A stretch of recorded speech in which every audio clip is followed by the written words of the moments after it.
welcome to RPG Research here on twitch.tv/RPG Research. I'm your host, Hawk Robinson, and on Thursdays and Mondays from 6 p.m. to 9 p.m., well actually, Thursday 6 p.m. to 9 p.m., we alternate between RPG Theory one week and then the next week Applied Gaming. And so this week is RPG Theory. And then Monday we will have another RPG Theory from 7 to 9 p.m. because from 6 to 7 is our administrative meeting on Mondays. And then next Thursday will be Applied Gaming, and we will continue doing the, by popular request, continue the house building process that we started. Was it Monday that we started it? No, last Thursday. That we started last Thursday. So we will resume that next Thursday. If you haven't caught the first half of the house building rules from Song of Ice and Fire, Game of Thrones role-playing game, and then a discussion about how to adapt it to Greyhawk and many other settings. If you're a Patreon supporter, you should shortly or already have access to that video. It'll be a month or two before it's available to the general public. So if you're not yet a donor and supporter of RPG Research, the nonprofit 501c3 studying the effects of all role-playing game formats, now's a good time. Swing by rpgresearch.com and click on donate, or go to patreon.com/RPG Research. So today's RPG Theory discussion, we're going to cover a couple quick little administrative things about our new internal social network, but then we're going to do a deep dive into flow theory, specifically related to role-playing games, of course. So this is about immersion and flow state, as proposed by Mihály Csíkszentmihályi and others. About 40 years, 50 years worth of research and discussion on this topic. It is a key thing in our practice that we do, both on the RPG research side and on the professional side over at RPG Therapeutics and such. We want people to have maximal opportunity for flow state, to have their best gaming experience. And whether it's just for education or recreation, or whether we're trying to help them achieve educational or therapeutic goals, getting them to the maximal opportunity for flow state, based on this theory, gives them the best opportunity to maximize learning, education, and just enjoyment. It's being in the zone. If you've not already watched the video, Brandon already heard and watched it. I'm pretty sure, Riley, you've already seen it. I have a 10-minute video on YouTube on flow state and role-playing games. Do you remember that at all? So it's kind of a dry lecture. I'm in a suit, and I do little video clips of basketball and other things. And maybe not that. oh, okay. Well, it's on your training checklist. It's just a quick little 10-minute video. I'm not real happy with the presentation style of it. It's a very dry lecture. I think the content is good. Danielle's given good feedback on that. So if you get a chance, go to YouTube and just type in their search box RPG space flow state, and that should be #1 result. And you can check that out. So that is the high level, very quick. It throws a lot of info at you, but it's very quickly done. And then we are going to go deeper tonight into all those topics that are just at the surface of in that video. Before we do that, what's that, Danielle? It wasn't just me who thought that was a good representation. When Emily saw it in the class, some of the people in the class watched it with me too. They liked it too? Yep. I know you told me it helped people. I just didn't know they actually liked it. There is a slight difference. It's a little dry, but it's not as dry as it could be. Okay. Okay. Not salty. I know my presentation style can be very dry. Well, most people's presentation style is dry. Yeah. I think my style's professional, but it's more professional than others, but it tends to be more in a lecture mode. I'm not as good at the more casual approach to it, alas. Unless I do it through a role-playing game or something like that. If I create a program that I'm going to teach something through it, then it's okay, but it definitely takes a lot of effort to get it to that point. So anyway, but before we dive into that, who here, let's see, so Riley, you've already logged into our social network. We have our RPGSN role-playing game social network, rpgsn.net. It's an internal social network, so if you're not a member of RPG Research, you do not have access. It's invitation only at this point. In the future, we may expand it to partners, maybe some of our higher-level Patreon supporters, but it won't be available to the general public because that would create too much administrative hassle at this point. So, John, you've been on it. I've seen you being active. You've got your photo updated. Mm-hmm. Riley, I've seen you on there. Danielle, have you gotten in there? Danielle? No, actually, I'm still trying to figure out my problem with RPG classes. Are you using the right username? That's, that might be part of the problem. The other problem is that I do not know where to access the RPG research email anymore. Okay. You mean talking the webmail? Well, it's not where It's webmail.dev2dev.com. Okay. That's number 2. Yeah, DEV, the number 2, DEV.com. And then you log in from there. We will eventually replace that again with RPG research again, but we're still in transition. Speaking of which, www.2 is now back up and running. I spent most of the night, I was up till 5 in the morning working on it. It is now on the newly refreshed high-end server. It has 2 6-core Xeon processors and RAID array, and so now www.2, our main research archives, is running a lot faster. We're still trying to move everything over to the new site, but that's a beefier server. Next is to try to get this Jitsi, our video conferencing, moved over to that server soon, so that hopefully it'll have better performance.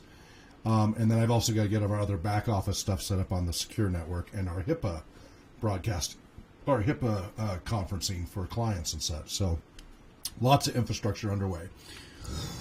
But anyway, so Danielle, you have not gotten into RPGSN.net. We're not talking about RPG education. We're talking about RPGSN.net. No. But I think I figured out where it's been sitting, and it's been sitting to this one. Because I can get into the therapeutics email, but I can't get into, I didn't know where the difference was or how to. Okay. All right. So you got some catching up to do, because I wanted everybody using that social network so we can try to get connected with each other and get a photo in there and everything else. Brandon, were you able to get in okay? Yeah, I just got in and I just need to set up my profile and get it all looking Great. nice. Excellent.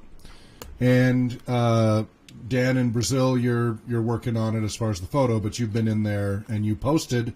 So when you guys get a chance, check out Dan's article on his efforts. This is his first time using a non-digital role-playing game. He has a Warhammer Fantasy Battle RPG session report written with the purpose of reporting his experiences of DMing one of his first successful non-online gaming sessions. And he goes into great detail. I would love to see more blog postings like this from any of you. He's got photos. He lays out the steps as he goes. I haven't had a chance to do more than skim through it, but I like what I see there. Some miniatures and such, and he talks about it at length. So I'll be going through that in more depth and giving more feedback, but everybody else, please do so as well once you get into the social network. And then once we give him our internal peer review and we clean it up, then we can put a nicer version on the public website at rpgresearch.com. And I think this is part I was hoping to see happen is we have all this internal dialogue and interaction, and we get to know each other and share in this comfortable internal bubble. And then we clean it up and put stuff out there professionally, and our Patreon supporters, etc. And again, I think our top level Patreon supporters, we should probably give them access to this once we've worked the kinks out and the layout. I like the features that I see listed with this software, but I haven't found the layout I'm happy with yet. I want it to have more of a front page with content here in a stream, but with some kind of front page to it. It's not quite. It's all customizable. I just haven't had time to delve into it. I can create my own front page for it. Right. I just haven't had time to do that. Right now I'm just using the default templates, of which there are many. But it looks really promising. It has a lot of great features. It basically combines all the features of Facebook, Twitter, Google+, Pinterest, Tumblr, YouTube, all of them on one platform, and we control it, right? We're hosting on our own server, so we don't have to worry about privacy issues and all that. Don't have to worry about Big Brother. Or your little sister. And right now I kind of turned on almost all the features, which is a little overwhelming. Some of those features we'll probably never use, but I don't know which those are yet. We need to find out by everybody playing with them and seeing which ones they like. So when you do log in, you'll see a huge menu on your profile of different things that you can do. You have timeline, blog, audio, video, gallery, groups, events, documentation, FAQ, file, followers, forum, guest book, landing pages, photo album, playlist, polls, and more. By the way, I did put a poll up. So for those of you who haven't been able to attend the Friday community programs, we're trying to create a weekend program for you guys to be able to attend. Now, if you're already doing Fridays, don't worry about the weekend unless you want to. This is for the people who, we're getting more and more people who just can't do GMing and helping on Fridays, but they could do a Saturday or Sunday.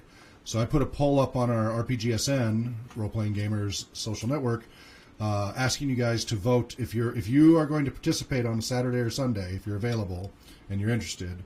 Go ahead and vote on which of those times. There's one slot available on Saturday, and I think 3 or 4 slots you could pick from on Sunday. And we'll go with, where we can get the best attendance for that. I'll still have to figure out where it's going to be and all of that, but I'd at least like to know who's available. So definitely check that out when you log into the RPGSN. So we got Brandon, I got Dan, I got Danielle, I got Riley, I got John. Okay, I talked to all of you about that. Okay. And I told you the website's up. The other 30 websites are going to take a little while to come back online. They're there, but I have to create all the configuration links for them to show up. But the move was successful, and we have a much nicer setup because of it. Okay. So in order to get to the poll, I have to click on your icon to get to your stuff, which is timeline. Well, it depends on when you get there. So if you go to just the front page, if you just click on the RPG research icon on the upper left-hand corner, that's kind of the front page of everybody's content. Well, you have to scroll down because you're going to see it's your stream. It's going to be most recent at the top, and you scroll down, and other new stuff has happened. Now, right now, it says when somebody logs in and all of that. Mm-hmm. It's too much. I got to trim that down. But I'm just playing with it. And so you see Warhammer Fantasy Battle, you see that a few times. And then you see that I talk about the WW2 is back online. You see that John is following Shane. It's like all the following messages are on that page. Yeah. It's overkill, but I'm testing it out. That's why we're in beta. You're kind of seeing the debugging process here. So you guys just click read more, scroll down. You'll finally see rpgsn.net/Hawk poll to Weekend Community Program Day, and you'll find a link that you can finally get to. Now, there is a way to pin stuff. I just haven't quite figured that out yet. And then there's a poll, and it should look like that. The faster way is just go to Hawk, and then you'll see it there on my stream. Oops, I accidentally flagged it as inappropriate, but I'm canceling that right now. Good. All flagging can ban Hawk. That would be awkward. Just a little. That would be problematic for functioning, that's for sure. Okay, so make sure you get a chance to vote on that if you're planning to participate on either Saturdays or Sundays.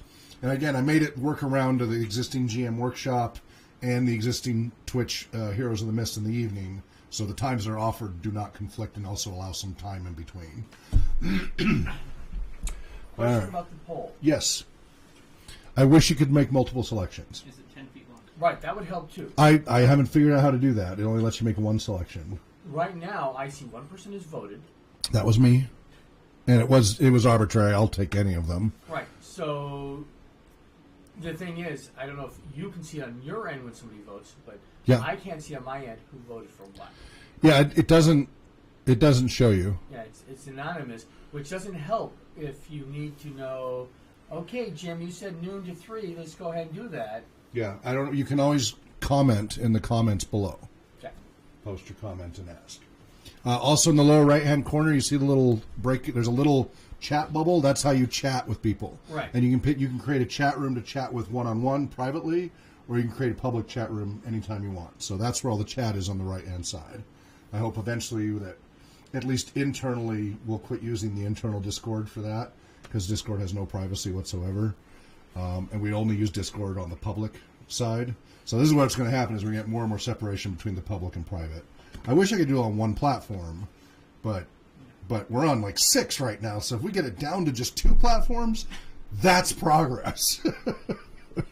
All right. Is there anything anybody wanted to talk about first before we dive into flow state? Something you wanted to discuss? Danielle?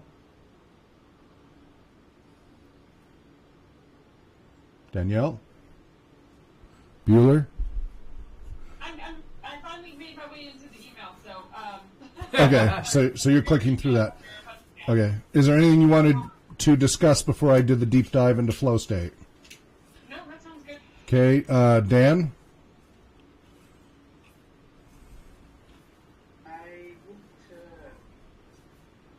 just have some comments about flow state because I recently saw a post on social media which I unfortunately didn't save. Speaking about a church which offers knitting equipment for making scarves during mass and everything, saying, some people they listen better when their hands are busy. So here, have some scarves, and whatever you knit, it gets donated to charity. And that's fidget spinners. This could be an example of harnessing a flow state. That's more of a fidget spinner type thing. So that helps people with ADHD and others who just kind of need to be doing a little side thing to help them focus. That's not the same as flow state. Right. Flow state is all-encompassing to the exclusion of all other stimuli, basically. We will get into detail exactly about what flow state is and is not. That is more about helping to maintain focus on something that might be challenging to focus on to avoid boredom, and so basically that's where fidget spinners and things like that come in. That is kind of the opposite of flow state. I would put in that in the context of ADHD, there's something called hyperfocus. Yes, of course. Of course. Yeah. It's basically flow state, but it's not always. It often happens in like the very inconvenienced times. Yeah, I'm actually very intimately familiar with it personally because I'm very ADHD, and I experience both the challenges of getting focused and staying focused, and hyper-focus annoying significant others profoundly.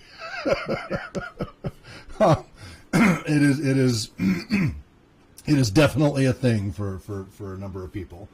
And sometimes it is really flow state, and other times it is just this hyper-focus of, it's a little different than the flow state experience. It's not always a pleasurable state, but it's just eventually getting to the point of just kind of blocking everything else out, which is really hard to do when you have ADHD. And so you kind of get to that point, and it can really annoy other people, and it can have consequences. I mean, you can miss really important stuff, and that's something you want to be doing while driving. Right. Well, yeah, unless you're race driving and you're focused on the racing. But anyway, that's a different topic. So, Brandon, anything you want to bring up before we go into flow state? No, not really. Okay. So, for those of you who are new to the concept of flow state, let me turn on this other microphone because it's being too quiet. This is part of the evolution in psychology and such in the 50s into what was kind of lumped together as positive psychology. So you have Maslow's hierarchy of needs, you have Carl Rogers, client-focused therapy, all these different things that kind of get lumped together into positive psychology. Now, that should not be confused with what happened in the 90s and early 2000s, the perversion of positive psychology of there are no winners or losers, everybody gets a participation trophy, and the really, really bad consequences of that. Now, that does come from some of the optimistic child attitudes of the 90s that took a lot of these concepts too far, is what now the research shows is they went too far. When you don't allow people to fail, when you take away all those, it doesn't build self-esteem. It does not prepare people to be better intrinsically motivated. It does not prepare people to be functional in society. It teaches, they don't know how to deal with failure, so they splat rather than bounce. They don't learn resilience. They don't learn grit. There's all sorts of consequences of you sheltering a growing, developing child from challenge and failure. You need a certain amount of that to be prepared to go out into the adult world. And in the 90s, there was this big movement, this perversion of positive psychology, and there were psychologists who were part of it. It's partly their fault. As well as laypersons just kind of misconstruing things. As long as you don't blame the students. Why would I blame the students? The people who... Well, it's a stupid trend that I see. And people say, you guys don't have any resilience, you don't have any... And it's like, but you're the one who taught us They were raised that way. Yeah. Once... It's brought up a lot with, these millennials... Yeah. But it's the people who train them. Yeah, it's the people who train them that's why they're that way. Yep. Because of these really well-intentioned but really screwed up approaches. And so if you were of a generation and group of people who grew up where everybody just got participation awards and nobody won any trophies to actually win, it felt pretty empty. My boys got the tail end of that, and they just. I say as a millennial that kind of that era. Yeah. That, like, the participation trophies as a kid, like, nobody wanted. Right. Just they weren't for, like if you got a participation trophy but you lost, you knew you lost. Yeah, exactly. Well, the whole not keeping score and all this other stuff, they took it too far. Now, again, I'm not an overly competitive person. I am a driven person. I'm not an overly competitive person. Says the martial artist racer. Yeah, but that's to push myself to my maximum ability. You don't care that you beat other people. Yeah, I'm okay losing as long as, I don't. My middle son is incredibly competitive. Oh my goodness, he's ridiculous about how competitive he is. I wish he would tone it down. But there's pros and cons to that. But I'm very driven. What's that? I guess he's winning at being competitive. Yes. He has won for being the most competitive member of our family, yes. And it's a little bit to his detriment because it makes relationships difficult for him sometimes. So anyway, when I played basketball, not surprising, I was over 6'8", and somehow, kept being center. Now that's average height, but back in the 70s and 80s, I was in 6th grade and I could dunk. By 8th grade, I could launch if I did a running start, I could launch from the top of the key and slam dunk it, flying slam dunk. I was long and scrawny, just big spider arms and legs.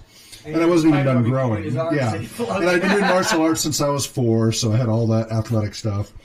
And I liked rugby and volleyball and did all these sports. But I did it because it was fun. I didn't care about the winning or losing as long as I gave it my best and just had a good game. And if we played well as a team, even if the other team did better, great. If we did a crappy job as a team, well, then we need to address that. But I was just in it for the fun. I really didn't care if we won or lost as long as we had a fun game. And so sometimes I was on teams that won a lot, sometimes I was on teams that lost a lot, and that was fine by me. And then later in my late teens, I had a cousin who really wanted me to go into the NBA and such. So he was trying to groom me. And I just don't have that killer competitive want to kill, right? Like, guy must dominate type attitude. So we were doing 3-on-3s through Karl Malone's Roundball Ruckus, which was like thousands of people. And we did okay. I think we got to like 17th place out of, 2,000 people or something. But what happened was it started out really easy. I was tall. My cousin, who was only 5'10", but he could shoot from anywhere. Like, if you gave him a clean shot, he would always put it in. He wasn't very tall, but he could always put it in. And if I stayed near the basket, you just feed it to me, and I just dunk it. And then we had another guy who, he was just a friend of my cousin's, and he was kind of good in between, right? He really knew how to hustle and all that. For me, the best rule was don't dribble. Take the ball and either pass it or shoot it. With all my coaches, just don't dribble, because by the time I bounce it to the ground and get it back, interception, right? Somebody's going to snag the ball. I'm glad I'm not the only one that got told that. Yeah, but I had the height, so if I just kept the ball up here, nobody was getting it, right? I was like, okay, shoot, dunk, or pass. Shoot, dunk, or pass. And I, 5'6", I could not relate to this at all. I know. I'm 6'1". Yeah, but you're female at 6'1", that's very tall. Yeah, so anyway, so as the game progressed, as the day progressed and the weekend progressed, so the first people we just whooped easily. We were a pretty well-oiled machine, and I had the height, he had the shots, we did pretty well. But what happened was the opposing teams increasingly became closer to my size, but with my cousin Matt's shooting ability, and with the other guy's hustle and physicality. Like that guy, 3-on-3s, they don't foul you out very much. In the 70s and 80s, it was a far less contact sport than it's become. Now most of the people playing basketball now today would be sitting on the bench all the time because they'd be fouled out of the game in the first 5 minutes. There's way more contact now than there used to be. No blood, no foul. So everybody just started. At different levels. What's that? I'd argue that that's at different levels and different for both sexes, because let me tell you, the women ripped into my skin all the way through high school. Yeah, but you're a lot younger generation. I'm talking the 70s and 80s here. Okay. In the 70s and 80s, they didn't tolerate the contact that they tolerate now. Across the board, they tolerate way more contact now. Male and female. Yeah. So, anyway, 3-on-3, they don't call the fouls very much. It's more street basketball. It's tougher. And it got more and more brutal. And we're starting to get bloody out there. And I'm just like, I don't want it that bad. I'm like, this is not being fun anymore. We've been playing now for, 12 hours, with short breaks in between. It was a hot day in Utah. Like, I don't want to kill these guys. These guys want to kill us. So that became less interesting. And that's when it became very clear to me, this is not something I wanted to pursue as a career, as much as my cousin really wanted me to. He was introducing me to all the jazz team in Utah, and I used to work out with them. Sometimes. But I did it for fun, right? That was the difference. It wasn't competitive. For me, it was the team part of it that was fun, and seeing if we could just do our best and really function well. And the other team was almost secondary to that. It was because if we were performing on all cylinders, to mix metaphors here, we would beat every team. So if we were doing our job right, if I was doing my role and he was doing his role, and our game was on, we were unstoppable. It didn't matter how good the other team was. We were going to whoop them. And so that's what I focused on, is just us doing our best, rather than like a lot of the people do. They focused on targeting the other players, right? They make it that much more competitive. Double team this guy, triple team this guy, what have you. And that was irrelevant to us as long as we did what we were supposed to do. And so for me, that was a more cooperative approach to playing teams against each other. It was focusing on the team on our team rather than on the opponent. Anyway, there was a reason I went down that road. I was trying to bring it back. But it is related. So in the video, I use basketball analogies from famous NBA MVPs and such, because for a lot of people, they know it better as being in the zone. So in sports, they call it being in the zone, but it's basically the same thing. So Mihály Csíkszentmihályi did a bunch of analysis over the decades, and we're going to read from an article as recent as 2002. So he started researching this in the 60s, and by the 70s he was writing papers on it, and he's been writing papers pretty regularly. There's 2 of these books, about 20 different essays related to these topics. And Flow and the Foundations of Positive Psychology is the second book, the collected works of Mihály Csíkszentmihályi. Now, if you want to look up Mihály Csíkszentmihályi, the spelling is a bit challenging because it's Hungarian. And I don't mean the Hungarian phrase book for Monty Python, which was all naughty phrases. We won't do that here. This is a family-friendly show. Oh, and we've got some comments. Oh, cool. What's the comment section? I can't do that right now, Brian. All right. Jesus Orange. Oh, it's Trent. Okay, so it's Trent joining us over Twitch. I realize my Twitch name is still the one from Age. Okay. Oh, nice. I'll give that a look. I don't know what he's saying that about, so give context, read your comments.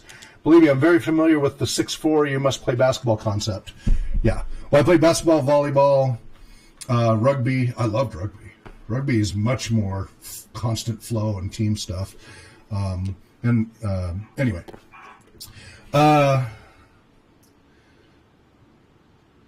So, okay, I know how I got here. The awards with no winning, losing, things like that.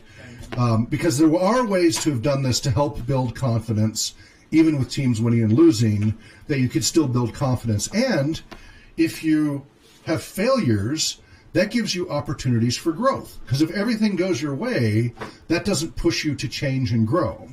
It's when bad things happen and you have to stop and reassess what you're doing that those are opportunities for growth. We talk about how there's 3 different types of stressors. Eustress, distress, and new stress. So distress is a negative type. Eustress is euphoric.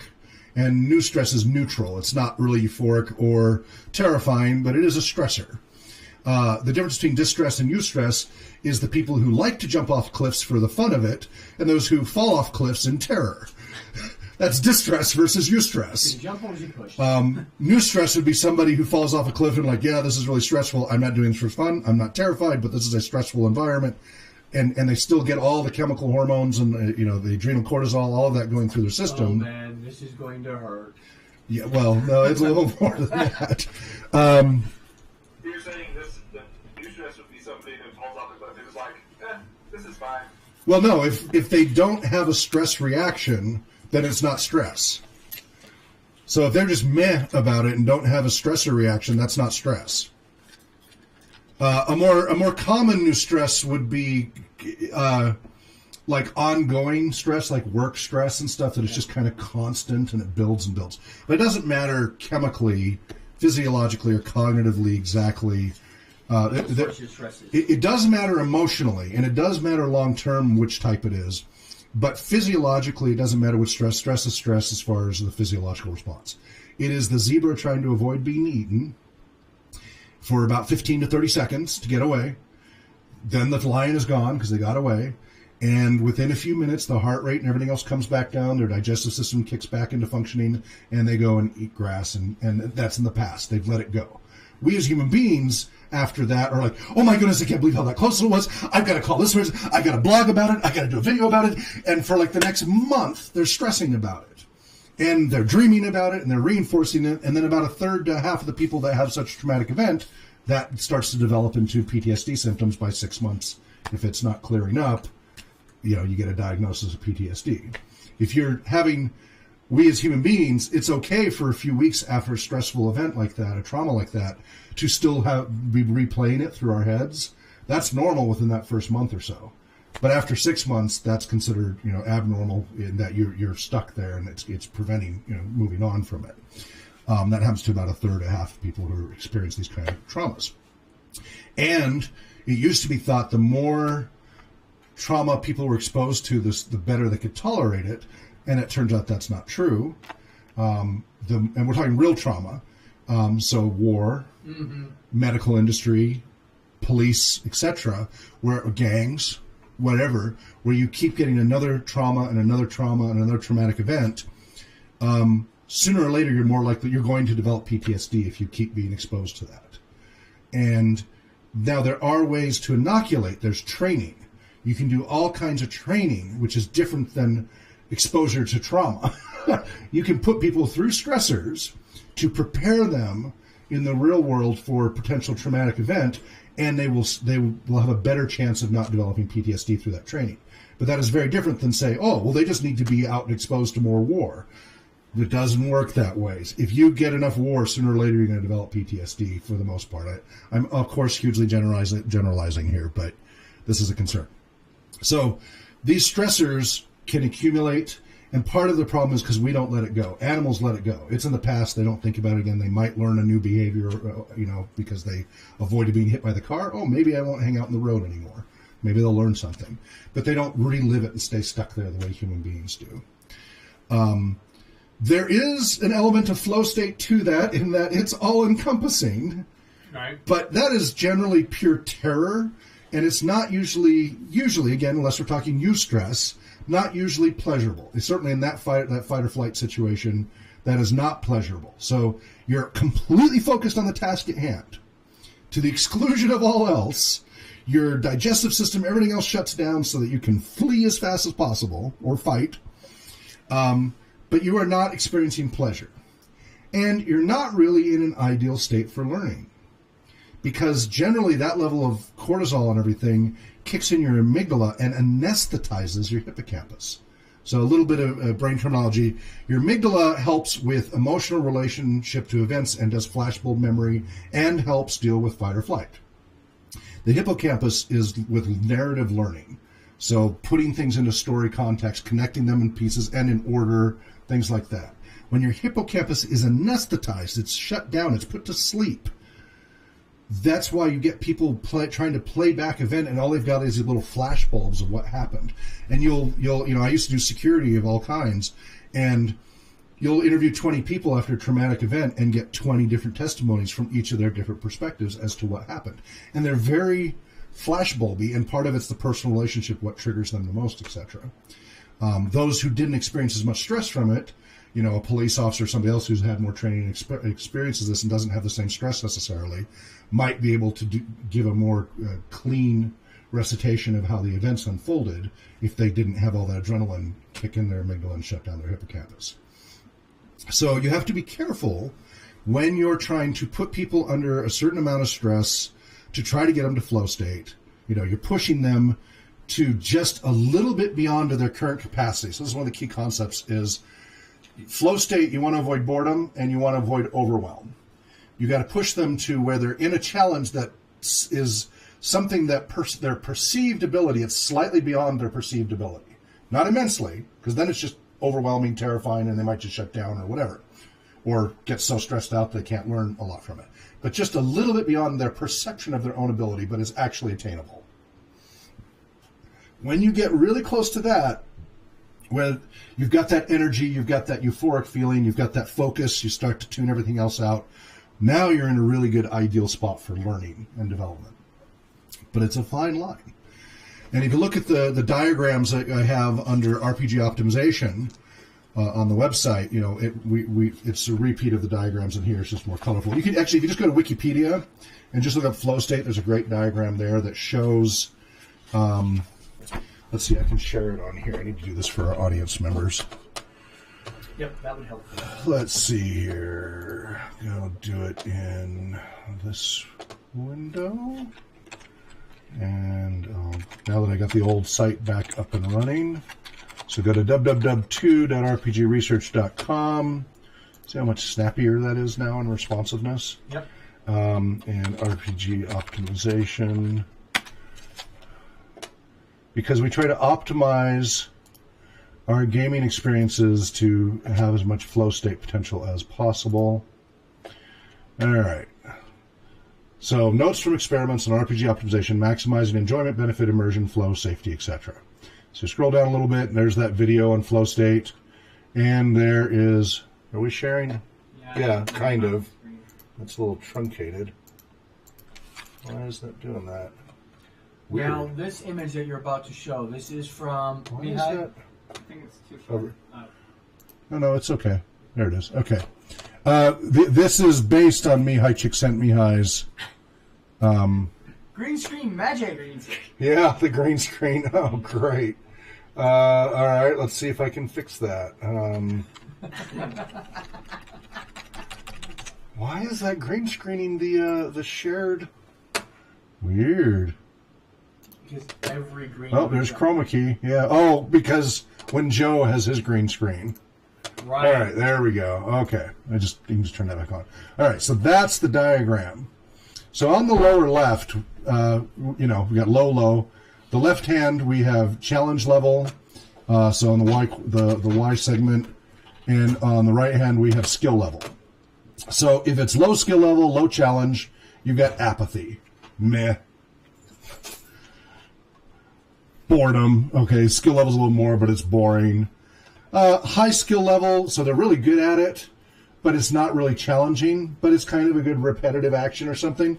They might get some relaxation out of it. Like juggling. Sure, or for me, playing the flute and such, or playing guitar. For other people, that would be harder. For me, that's relaxing. I literally play guitar to fall asleep and such in bed. Because I'm at a high skill level with those instruments. Somehow in my sleep I put the guitar to the side and such. It's classical guitar. I've done that for decades.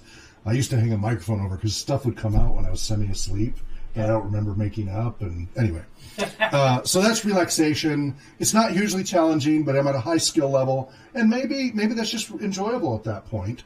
But it's certainly not flow state. I'm not really developing new skills or pushing myself into a new level. Start adding challenge level. If you're at the low level of skill and the challenge level starts to go up, you're going to start to worry. Like, oh, I'm going to get this wrong. Oh, I'm going to be found out. I'm going to be, all sorts of things start going through your head. To high anxiety, which is a movie from Mel Brooks, for those of you not familiar. And so you go too high in the challenge level with low skill, you're just going to get anxiety. You're not going to get any enjoyment out of it. For example, fear and terror, running away from creatures, etc., or preparing to fight. You start getting in the middle of skill level, you get some arousal. Like, okay, I'm paying attention now. I'm getting some challenge here. It's not fully engaging me, but I'm waking up. I'm alive. I'm going. Things are happening, right? To eventually high skill level and high challenge level, you have the potential for flow. Now, you notice I keep using the word potential. And again, this is a theoretical construct. Right. There is no physical flow chemical that we can measure. There's no physical flow manifestation in our body. So this is where we get into soft sciences that get criticized heavily for being soft science versus hard science. We can't look at it under a microscope. So this is problematic. So it's a theoretical construct that's very subjective and really hard to measure objectively, which makes it harder on the science side, but not impossible. Trent says, I think the chart looks lovely that way as far as the green screen and such. But bearing that in mind, let's go along with this theory, and we'll point out some of the challenges with the theory as we go deeper. Everybody to some degree as they get older, not everybody when they're younger, but as they get older, has experienced moments of flow, as we'll describe. And at the very least, high levels of immersion. That at least is a little easier to objectively measure. Flow state's pretty much purely subjective. And immersion, we can kind of observe when somebody's immersed. It's measured from observation, not self-reporting usually. Well, no. Most scales use subjective self-reporting. Okay. We've been trying to do a more objective approach, where we watch body language, eye focus, response to external stimuli, etc. I've been trying to create this observed immersion scale, that's as objective as we can make it. And the higher up you are in that immersion scale, the better your potential report of a flow state. No guarantee. Even if I gave you a 10 immersion scale, that does not mean you had a flow state experience. It just means that, as far as I can tell, you're at the highest level of immersion I've ever seen anybody at. I can slam a door and you won't even respond to it because you're so focused on the task at hand and completely engrossed in it. And so odds are you're going to experience flow state, but you may not report that. Even if you know what it is and stuff, you may not report loss of time or any of that. Part of that's loss of awareness, too. A lot of people are not very aware of themselves and their cognitive states. That's a whole mindfulness training thing.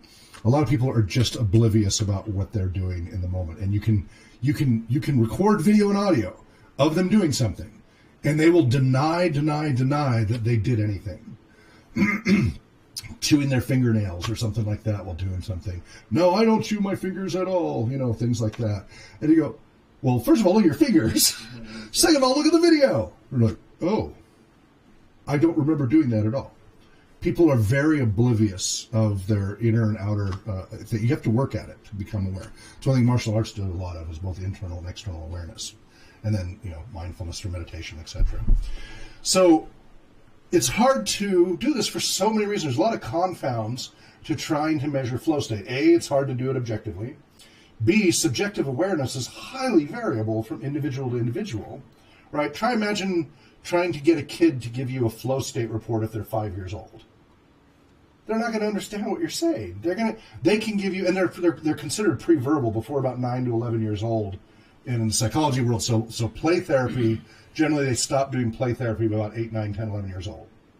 Because they consider that a pre-verbal stage for expressing emotions and such. For the people who are unaware, pre-verbal in this context does not mean they don't know how to use words. But they're not able to express inner states verbally. They can do it through play. They can do it through other actions. They do it physically. They're not able to verbally express it. And so that's what they mean by pre-verbal in that context. So this is really, really problematic. So Mihály Csíkszentmihályi, so again, spelling here. This is always so much fun. Don't spell it, take you an hour. I know, but for those who want to look it up, you can look up flow state and it'll help you. But Mihály Csíkszentmihályi, so Mihály is spelled M as in Mary, I-H-A-L-Y. So it looks like Mihály, but it's pronounced Mihály, M-I-H-A-L-Y. Csíkszentmihályi. So if you want to do it and start, Mihály Csíkszentmihályi, dude. So, Chick is C-S-I-K. Cent is S-Z-E-N-T. And then you have Mihály again, M-I-H-A-L-Y-I. Mihály Csíkszentmihályi. So Danielle, wasn't it nice being one of the few people in your class who could pronounce that correctly? Did she correct the teacher? No, I don't think so. Did we lose Danielle? Danielle? Has she got the mute on? Yeah, looks like she's muted, but I don't know. Anyway. She fell asleep. So he, over the decades, has worked on trying to do some assessment. And one of the several assessment approaches that he developed is the ESM, which is, now I should have bookmarked what that was abbreviation for. Experience Sampling Form. And they use a combination of a subjective self-report and intermittent interruptions to stop now and do your report randomly. So whether it's a watch or a device, you're suddenly stopped and say, do a report right now of what you're experiencing. And you fill out the thing. And so over time, they're able to gauge where people are at in their daily lives and when they're experiencing more immersive states and not, through combinations of technology and these forms.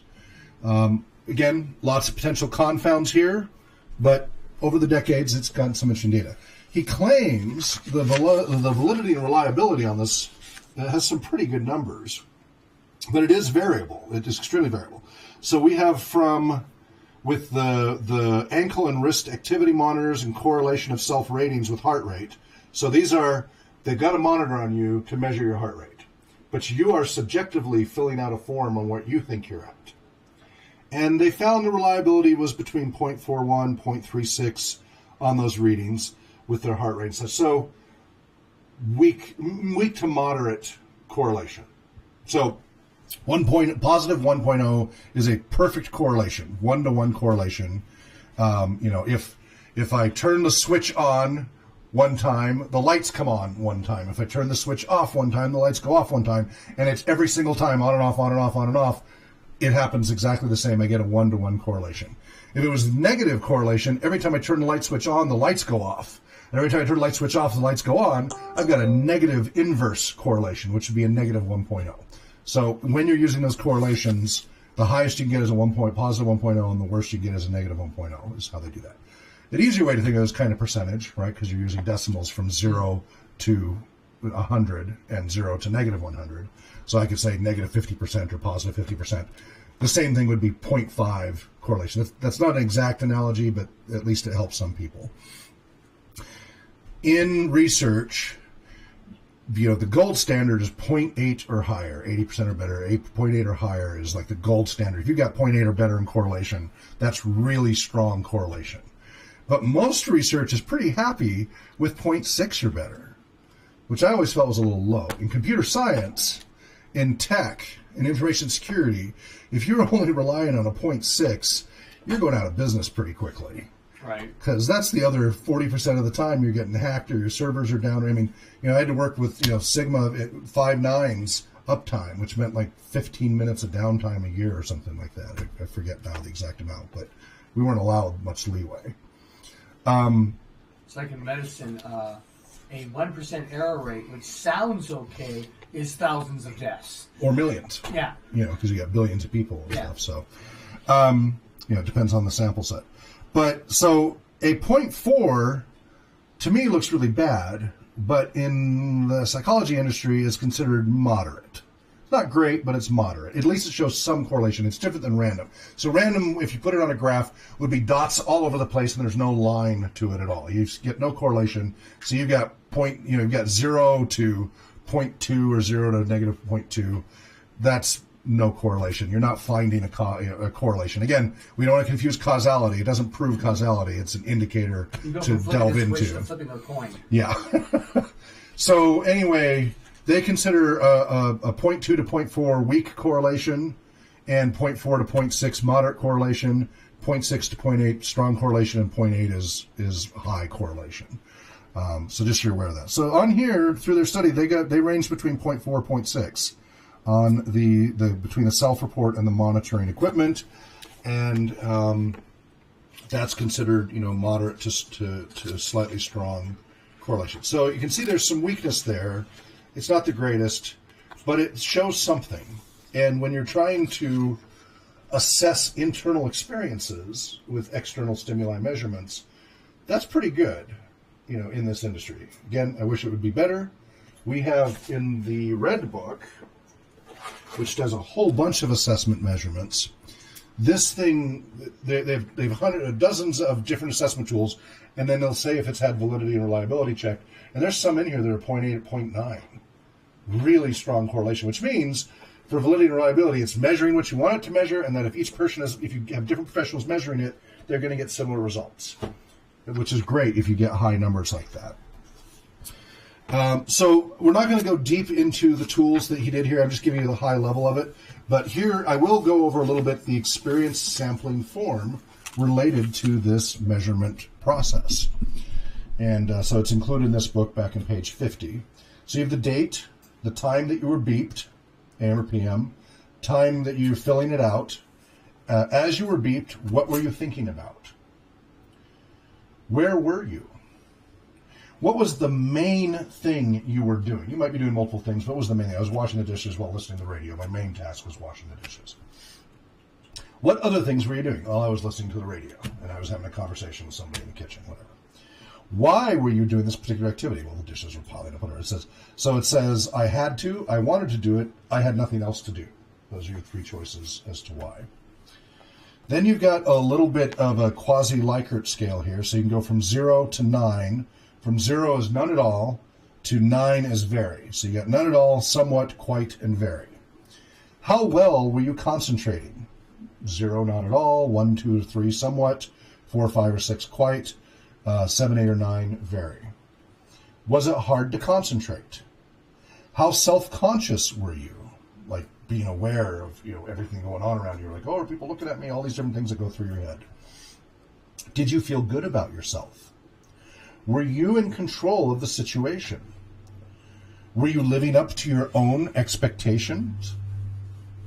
Were you living up to the expectations of others?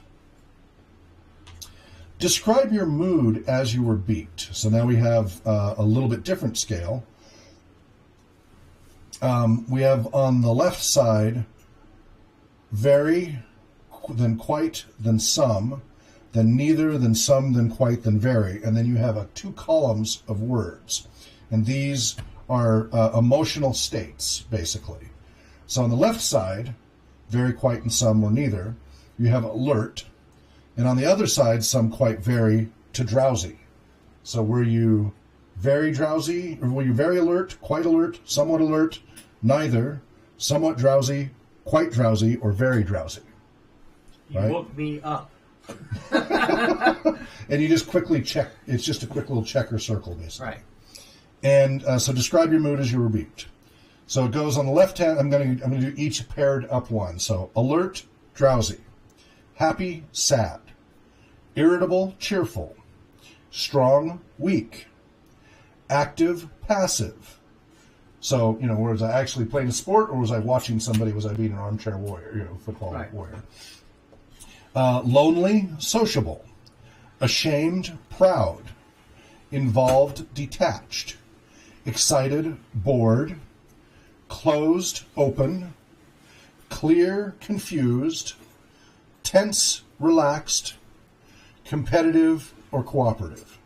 And the nice thing about this compared to other forced choices like in the MMPI and stuff like that, where you only have 2 choices, is this lets you have gradients. Right. You say, well, it was more this and that was less this. That's the problem with some of those personality tests, is they're all forced choices, the Myers-Briggs and such. Those dishes. Yeah. Did you feel any physical discomfort as you were beeped? So overall pain or discomfort, you rate from 0, which is none, through slight, bothersome, and severe, which is a 9. So back to kind of a 10-point Likert scale there, basically. And right on there. Hello, welcome, Dan. We are doing a deep dive into the discussion of flow state, immersion and flow state. Get back here. Because it's RPG theory today. Okay. Which is, remember, this is the foundational thing we use for measuring our participants' engagement and how well they're doing in a game session. So you're going to probably want to go back and watch the first hour of this video. Did we cover anything new? We're going way deeper than you've ever gone before. Oh, so the video that you've seen before is only like 10 minutes surface. Mm-hmm. We're going through the book. We're discussing assessment tools. We're right now reading through one of the key assessment tools that Mihály Csíkszentmihályi used. Okay. Which can be adapted to games. gaming. Trophy part, though. Yeah, well. I have personal experience with that. But it's relevant to this whole issue here. Fast forward. All right. Let's do it at a higher speed. Fine. Deeper into it. Yeah. Did you feel any discomfort at all as you were beeped? Please specify who you were with. Alone, mother, father, sister, brother, friends, females, strangers, other, how many, male, etc. Indicate how you felt about your activity. So challenges of the activity go from low all the way up from 0 to high at 9. So again, that kind of 10-point Likert scale. So challenge of the activity, low to high. Your skills in the activity, low to high. Then it changes slightly, still the same numerical 0 through 9, but it's the response is either not at all or very much. Was this activity important to you? Not at all or very much, weighing in between. Was this activity important to others? Were you succeeding at what you were doing? Do you wish you had been doing something else? Were you satisfied with how you were doing? How important was this activity in relation to your overall goals? If you had a choice, who would you be with? What would you be doing? Since you were last beeped, has anything happened or have you done anything which could have affected the way you feel? Nasty wisecracks, comments, etc. So that's the experience sampling form that was used in much of his research here. This is back from, let's see when this particular piece was done. So 46, it's, trying to get the right page number because I wrote down the dates on each of these. So it looks like that was around 1987 or so. The validity and reliability of the experience sampling method. And I think we've got a quick example, if it gives a short example of what it is, just for Dan's benefit here and anybody else just tuning in. If I can pull that up. Okay, the experience sampling method, ESM, is a research procedure for studying what people do, feel, and think during their daily lives. It consists in asking individuals to provide systematic self-reports at random occasions during the waking hours of a normal week. Sets of these self-reports from a sample of individuals create an archival file of daily experience. Using this file, it becomes possible to address such questions as these. How do people spend their time? What do they usually feel like when engaged in various activities? How do men and women, adolescents and adults, disturbed in normal samples differ in their daily psychological states? So that's what we were just reading from, is that, the details of that form. This is related to trying to figure out how to measure what state you were in during different activities. Mm-hmm. And you see you've got all kinds of interesting little charts and graphs and such that come up. So this gets highly technical. We won't do that in this. There's a whole section on play and intrinsic rewards, and I think that was part of the conversation I think came on our researchers meeting was about intrinsic reward. Somebody was reading an article or something about intrinsic reward, which is a key thing of what we do. It's what recreation therapists do, and it's a key thing what we do with role-playing games.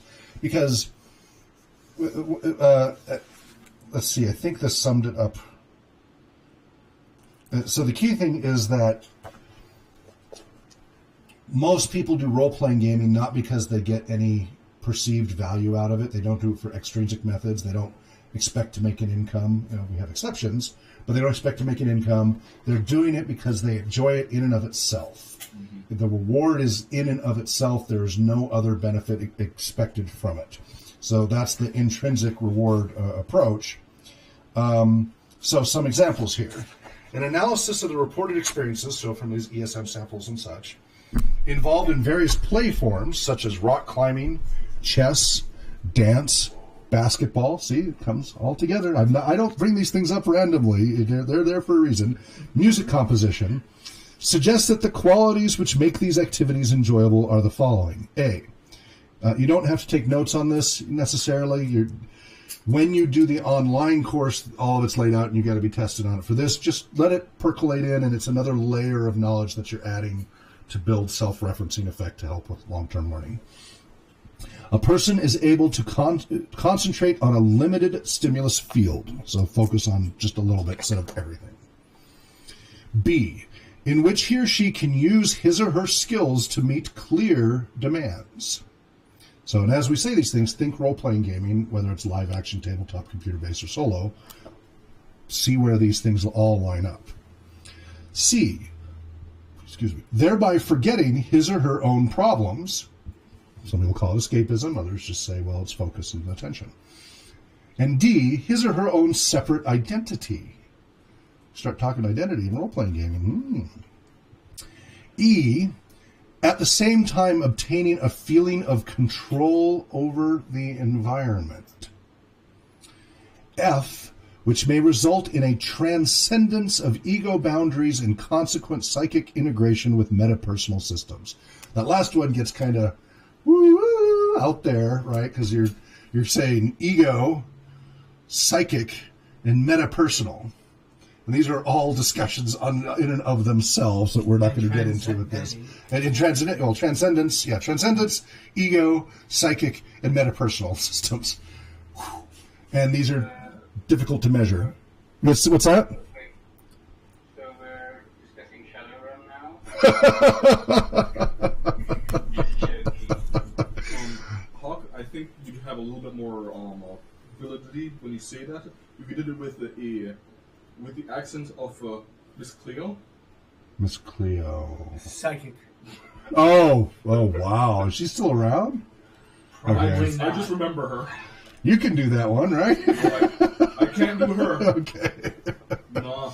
By the way, she wasn't real. Yeah, really. No, I mean, I'm like, so she's shocked. Jamaican. What's that? She wasn't Jamaican. Oh, okay. No, that was Okay. a fake accent. Shocker. What? A fake psychic? I am floored. No, she was a real psychic. She was just a fake Jamaican. That's what I'm trying to say. Well, but I'm saying anything in that context. So we are not, when we say psychic here, we are not talking about that kind of psychic. We are talking about emotional, that emotional experience of self. Mm-hmm. Psychological, not psychic ESP. Just so we're clear. Her real name was Yori Del Harris, and she died July 26, 2016. Okay.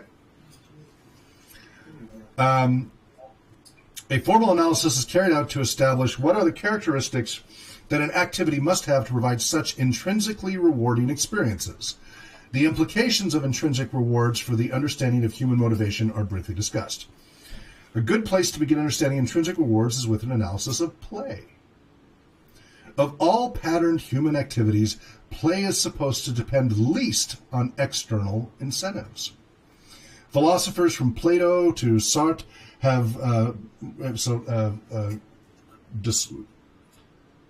they talk about all sorts of different experiences, and they get it's some transcendental stuff too there. But anyway, Shadows on the Cave.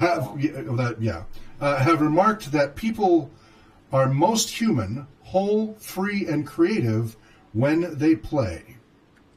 Brown, 1959, Sartre, 1956, Schiller, 1884. An organism at play can use the full range of its genetic potential. While playing, one is relatively free of the tyranny of needs. We're talking about Maslow's hierarchy of needs, things like that. Play is not a simple response to environmental pressures, but a relatively spontaneous act of the organism. And finally, play is enjoyable. If it's not enjoyable, why are you playing it? There must be some aspect of play. We all get pleasure from different areas, but there must be some enjoyment part of it. Whether it's delayed gratification or immediate gratification, there must be some sort of something enjoyable about it. Psychologists rarely deal with these dimensions of play. Now, we've talked about quite a bit with Stuart Brown and others, his entire book on play and how it's biologically wired, even in dogs and certain animals, that if they don't get a certain amount of play, they become psychotic. And that's true for us as well. All work and no play makes Jack a dull boy. All of The Shining and Jack Nicholson typing that thousands of times. Here's Johnny. Don't worry, Mary, not going to hurt you. Okay. They usually focus on play as a means to some other end, but not as a process which is important to understand in its own right. Ethological psychologists, for instance, have suggested that play allows a young organism to experiment with its repertoire of behaviors in a non-threatening setting, and hence to learn by trial and error without paying too high a price for errors. What does that sound like? Beyond just play, specific to what we do. Right? We create this whole safe environment here to do trial and error and experiment with. I can't say that it's non-threatening. Well, there's monsters. He's talking real threat. I'm sorry. What was that, Brennan or Dan? Who was talking? Sorry, I really need to figure out when I can speak and when I shouldn't. But that's okay.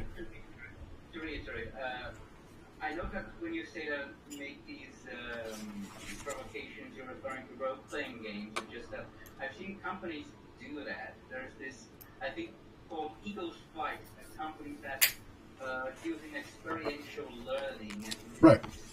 It's basically the same thing. So right. I'm just trying to say that it's a broader category. It's not just RPGs, yep.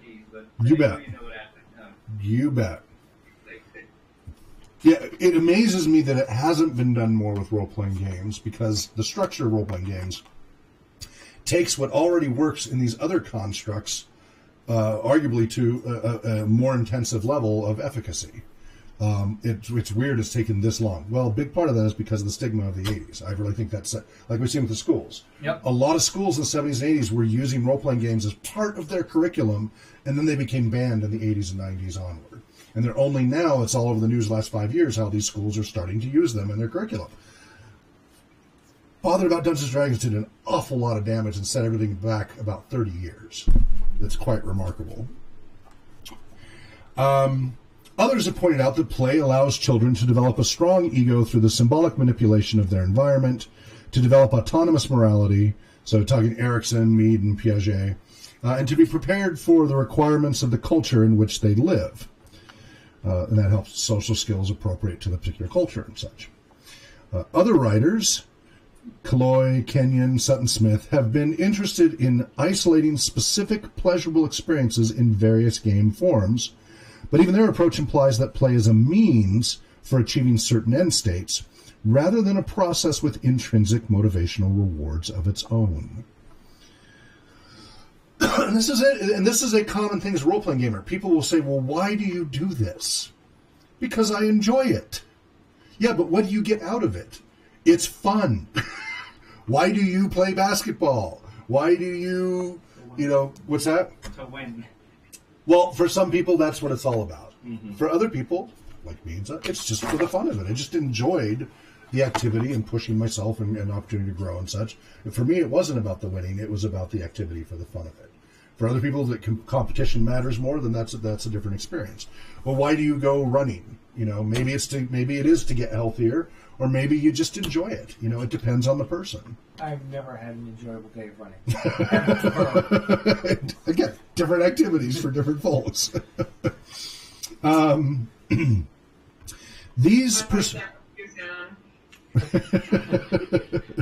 These perspectives leave out one of the main aspects of play, which is the simple fact that it is enjoyable in itself.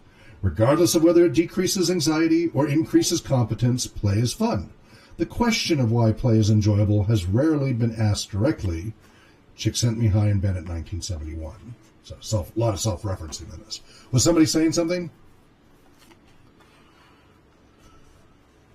Thought I heard somebody trying to comment. Guess not. I thought it was Danielle agreeing with John. Yeah, I heard that, but I heard something like that. There was a cough or something. Glitch. Okay. And I got a little comment coming up. Play. I wish I could read my handwriting better. Why do people play? Oh, so. You should have wrote it in highlighter. Yeah, well, that's what I had handy at the time. The present research was started in an attempt to answer that question. Why is play intrinsically rewarding? So then I wrote in comments, because again, looking at RPGs, why do people play role-playing games? Right? And I've got whole articles about that, and other people have written about that too. Specifically, we wanted to know whether A, there are common pleasurable experiences that people report across a variety of play activities. B, it is possible to identify common elements in play activities which produce such experiences. And C, these experiences are unique to play, or whether they occur in other situations as well. We started our study by talking to a variety of people who have invested a great deal of time and energy in play activities.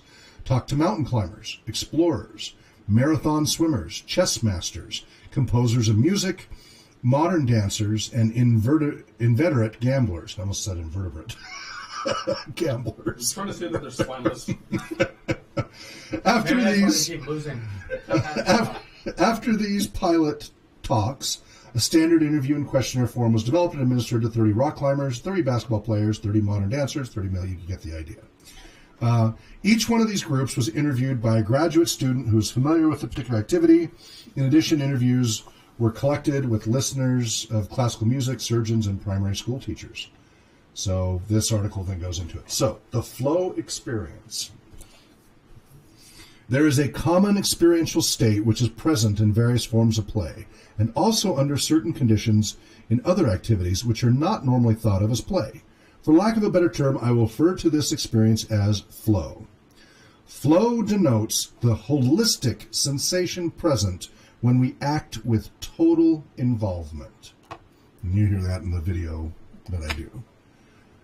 Holistic, so all-encompassing sensation present when we act with total involvement. It is the kind of feeling after which one nostalgically says, that was fun, or that was enjoyable. It is the state in which action follows upon action according to an internal logic which seems to need no conscious intervention on our part. We experience it as a unified flowing from one moment to the next in which we feel in control of our actions and in which there is little distinction between self and environment, between stimulus and response, or between past, present, and future. The salient elements of the flow experience are described in the next section, and there are 2 points to be stressed. One is that this experience seems to occur only when a person is actively engaged in some form of clearly specified interaction with the environment. Remember Avedon interaction patterns? The interaction may be primarily physical, emotional, or intellectual, but in each case the person is able to use some skills in acting on a limited area in his or her environment. Now this excludes meditation in this context. So even though you can be in a meditative state, that you have a lot of these things of you block out stimuli, you're very much in the moment. It's not usually the same level of challenge, right. And that you're having to, you're trying to focus or clear things out or whatever, and that may be a challenge in and of itself. But this interacting with the environment means it precludes meditation. That's an important distinction when we're talking about Avedon interaction patterns and such. The interaction may be primarily physical, emotional, and intellectual, but okay. The flow experience is therefore dependent on flow activities, and one needs to consider the second in order to understand the first. The most typical kind of flow experience in play and games are the most common forms of play activity. And let's see, blah, blah, blah. The second point is that play is not synonymous with flow. Experiential states undistinguishable from those we have called flow and that are reported in play are also reported in a great variety of other contexts. Maslow, 1965 and 71, called peak experiences. Any of you familiar with Maslow's talking about peak experiences? And Descartes' 1968 has called the origin state. Share many distinctive features with the process of flow. The working out of creative ideas also involves analogous experiences. In fact, almost any description of the creative experience gives experiential accounts which are in important respects analogous with those obtained from people at play. So people who are in the creative state have similar reports to being in flow state with play. Mm-hmm. A third source of convergence contains writings on religious experience. It's quite obviously that certain states of rapture, which are usually labeled religious, share the characteristics of flow with play and creativity. These include almost any account of collective ritual, and various forms of practice of yoga and other meditation, right? Again, he's trying to make the distinction because these all seem to have similar experiences, so where's the distinction? So Zen, yoga, and other forms of meditation or of practically any other form of religious experience. While flow is often experienced in play, in creativity, or in religious ecstasy, it is not always present in these activities, nor is it limited to them. Later sections will attempt to describe under which conditions one might expect flow to occur in play, creativity, ritual, or other forms of structured experience, and under what conditions one should not expect it. So, again, you can be in that whole meditative state and have it all encompassed. He's trying to focus on the flow activities of play and activities. You're going to have similar experiences, but in the context of our role-playing gaming, we're trying to interact with the environment, with each other, etc. Now, I don't know how much we can tie that in. It's going to be closer to the ritual meditative stuff for the solo adventure books and modules. Right. But you are interacting with the environment that you're reading the book and such. So that's one of the, that's the second interaction pattern rather than the first.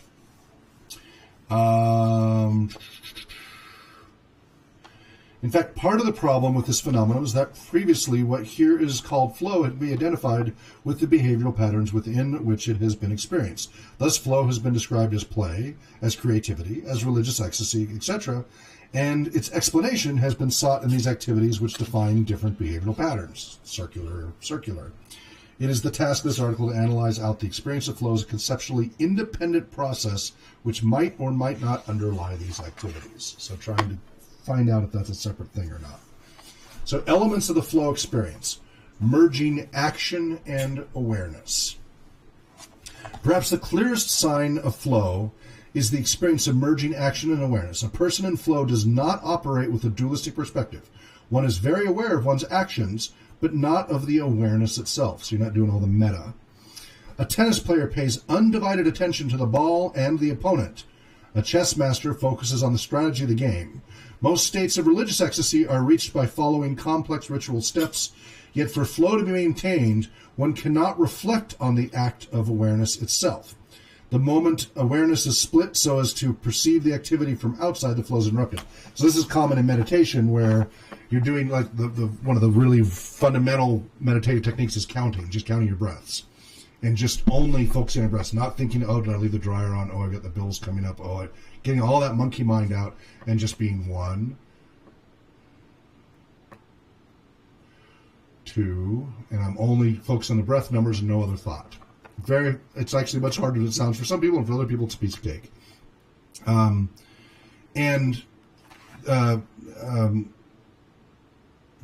The moment you go, oh, I got to 10, you've snapped out of it. You're no longer in that meditative focused state, because the moment you have the awareness that you succeeded in the counting or that you failed the counting, either one, you've snapped out of it and you got to basically start over, or continue on, smile and move on, but basically you've snapped out of it. Therefore, flow is difficult to maintain for any length of time without at least momentary interruptions. And that's why we talk about giving maximal opportunity. So we maximize their immersion for the best opportunity for flow state. That doesn't mean they're going to be in contiguous flow, but the more opportunities we give them, the better the chances are they can stay in it longer. So if you're aware of being in the flow state, you are no longer in the flow state. Right. That's part of the challenge of it. Yeah, generally, I found like when I've dropped into the flow state, I only acknowledge that I was in the flow state afterwards. Right. Yeah. Yeah. Typically, a person can maintain a merged awareness with his or her actions for only short periods interspersed with interludes, from the Latin lull between plays, in which the flow is broken by the actor's adoption of an outside perspective. So, and I've experienced that with a lot of things, but role-playing gaming, I swear, I and many others have experienced sustained periods of flow, where something in the game is going on for a half hour, 2 hours, and you're there that whole 2 hours without distraction. Well, it also depends on what they mean by the span of time that they say that flow can be achieved. Because I've in multiple different between role playing, doing creative stuff, right, reading certain books. Yep. I've been able to maintain I feel flow state for hours. Right. And that may be true, or it may be that you had lots of little this in between. A little bit of stimulus here and there. Unaware that you stretched a leg or something like that, and it took you momentarily out of it, and then you came back and see these brief little breaks that you just may not be aware of. A lot of people are at different levels of self-awareness and such. As far as that goes. Yeah, these are part of the confounds with these. But, if I'm not even aware of that, then it's not really. No, it doesn't matter whether you're aware of it or not. If it does interrupt the flow state, you may not in hindsight remember it, but it does interrupt your flow state. So it's kind of like with sleep and such. You may not remember how well you slept, but your body knows how much you slept. When you wake up in the morning exhausted, and you're like, I thought I slept a lot. Yeah. So same thing with this is you may not be fully aware of how many times your flow state was interrupted, but there's some part of something, whether it was externally aware or some part that you did not stay in flow state the whole time. But that's part of the problem, is trying to figure all this out. These interruptions can occur when questions flash through the actor's mind, such as, am I doing well? Or what am I doing here? Or should I be doing this? When one is in a flow episode, in ludus as opposed to interludes, these questions simply do not come to mind. You're not doing the self-evaluation. That's that self-consciousness, evaluating yourself. Steiner 72 gives an excellent account of how it feels to get out of the state of flow in chess and then back into it again. So this is a little bit lengthy. How are we doing? Okay. The bright arcs of relation that weld the pieces into a phalanx, that make one's defense a poison-lipped porcupine shiver into vague filaments. The cords dissolve. The pawn in one's sweating hand withers to mere wood or plastic.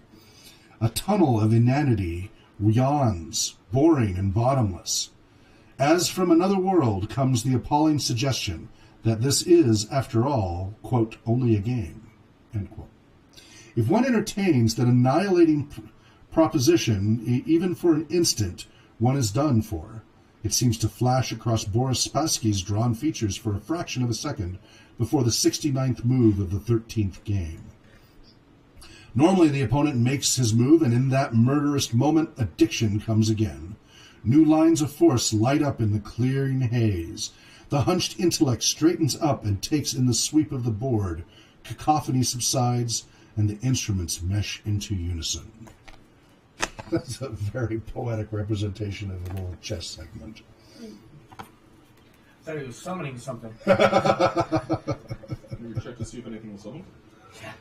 For action to merge with awareness to such an extent, the activity must be feasible. Flow seems to occur only when persons face tasks that are within their ability to perform.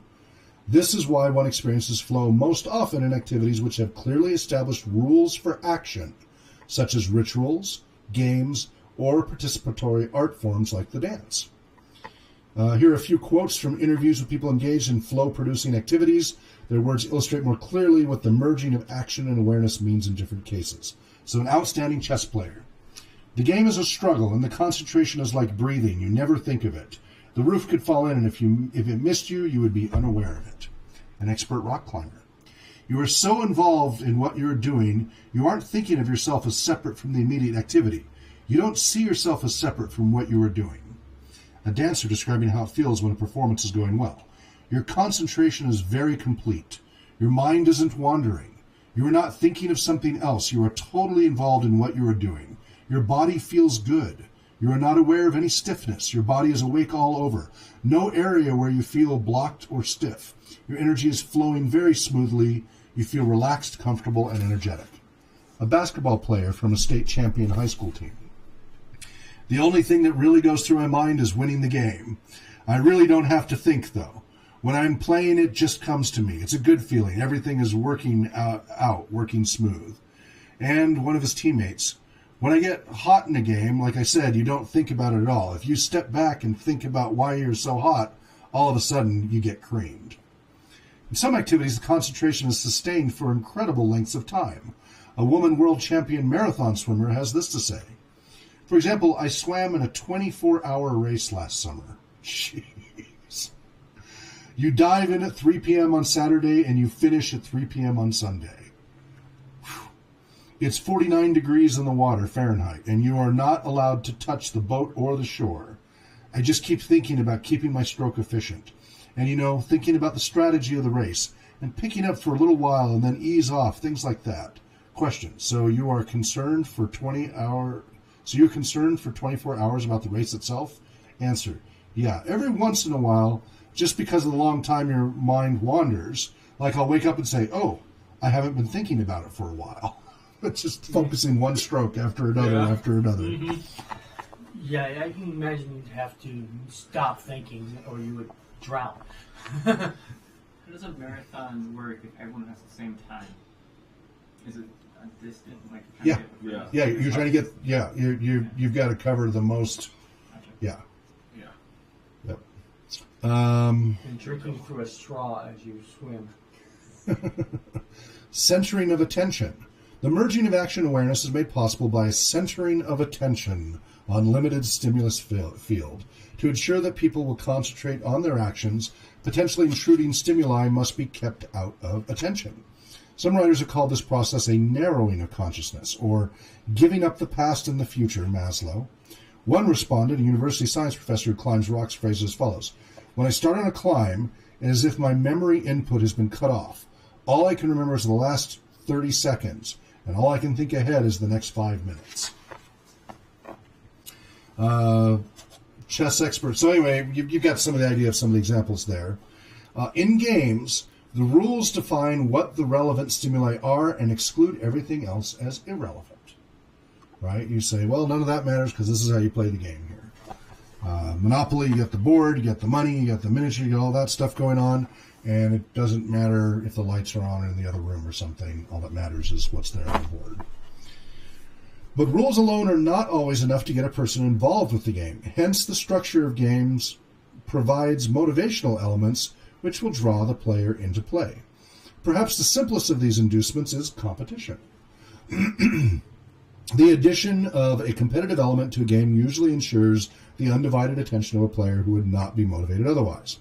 When being beaten is one of the possible outcomes of an activity, the actor is pressured to attend to it more closely. Another alternative is to add the possibility of material gains. It is usually easier to sustain flow in simple games such as poker when gambling is added to the rules. When you're just playing for the heck of it, it's a little less intense than when you've got the chips on the table and real money out at risk. But the payoff is rarely the goal of a gambler.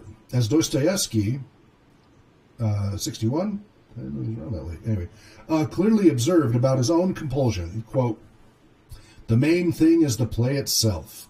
I swear that greed for money has nothing to do with it, although heaven knows I am sorely in need of money," end quote. Finally, there are play activities which rely on a physical danger to produce centering of attention and hence flow, such as rock climbing, which one is forced to ignore all distracting stimuli by the knowledge that survival is dependent on complete concentration. Don't keep looking down. I was going to say that you really don't want Dwayne to realize that you're on him.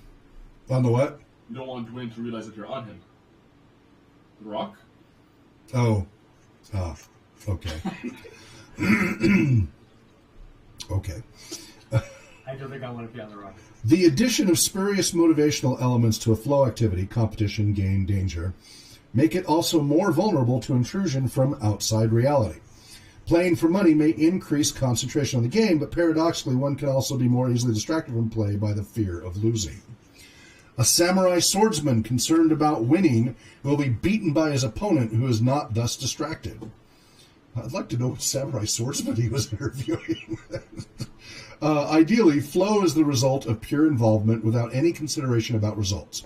In practice, however, most people need some inducement to participate in flow activities, at least in the beginning, before they learn to be sensitive to intrinsic rewards. In the Bhagavad Gita, the beautiful hymn to a life of detachment from material rewards, the Lord Krishna says about himself, quote, "I am the cleverness in the gambler's dice. I am victory in the struggle for victory," end quote. Flow can occur in the most unlikely contexts, but to quote the Gita again, quote, "They all attain perfection when they find joy in their work," end quote.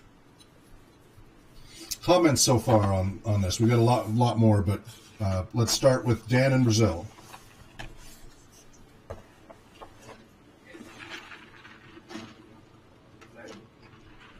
Hello.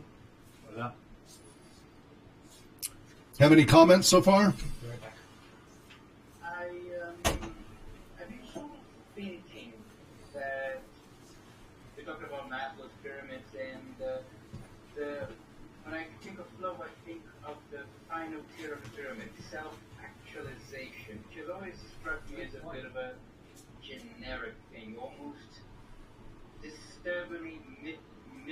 sounding. Yes. In a way. And that's one of the complaints about Maslow's hierarchy of needs. And actually, he mentions in here that flow is a little bit distinctly different from that. It's related to. He talks about Maslow uses similar terms, but that flow is a little bit different than just that. Flow may be necessary to get to that pinnacle of the pyramid, and that they're interrelated. But this is again that problem when you start getting into these nebulous conceptual things. You know, how much of this is philosophy versus psychology, right? How much of it is science versus, just philosophy?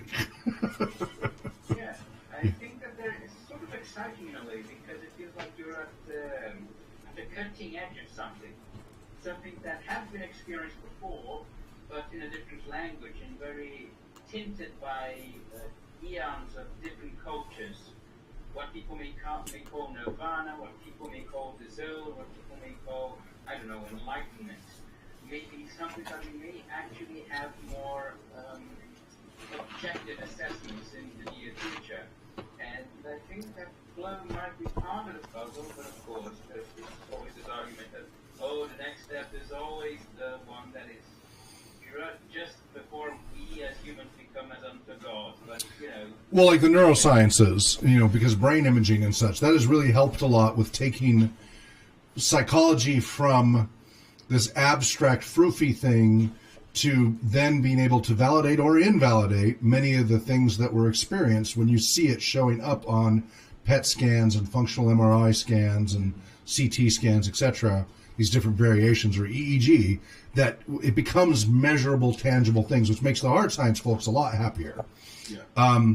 And in some cases, it's validating for psychologists and therapists of different types, including recreation therapists. And for others, it's invalidating. It completely contradicts what is being claimed and such. And sometimes they've had to revise, and sometimes they've had to completely abandon some constructs. I mean, if you look at the early evolution of psychology in the 1800s, and then what Freud, devolved and evolved it into, that was mostly philosophy with a few. The key thing he brought in was observational note-taking of clients. That wasn't really being done at that level a whole lot prior. And then it's built and built and built from then to try to evolve into a harder science. And neuroscience is another tool that helps with that. But we're still trying to nail that. We have these... so have any of you looked at the RPG model I've been working on? Have any of you seen it? Not recently. Okay, it is relevant to this because it talks about sensory experiences. So let me once again pull up... Now this... let's see, it's on the newer site. So, actually, I think I made a shortcut for it. RPGmodel.com. No, I haven't redirected that. I actually have a domain that's going to eventually point straight to, I can just go straight to the RPG model. I don't know if I made this public yet or not. I think I did. I think I have an earlier draft. Okay. This is an earlier draft. It's already outdated by a few months, but it should still be helpful.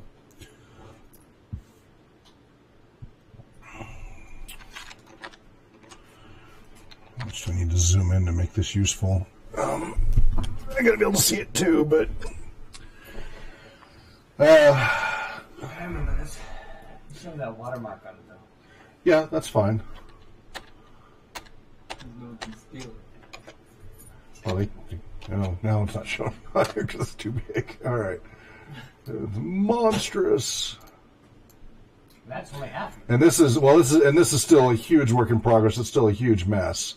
I'm trying to piece it all together, but you're getting the idea. So we have the overarching role playing. What's that? You have to update it to have the new lingo in it too. Yeah, it's already, as I said, it's already at least weeks out of date. But the key thing I want to get to, so we got role-playing. Oh, yeah, hybrid RPG isn't on here. Yeah, it's already out of date.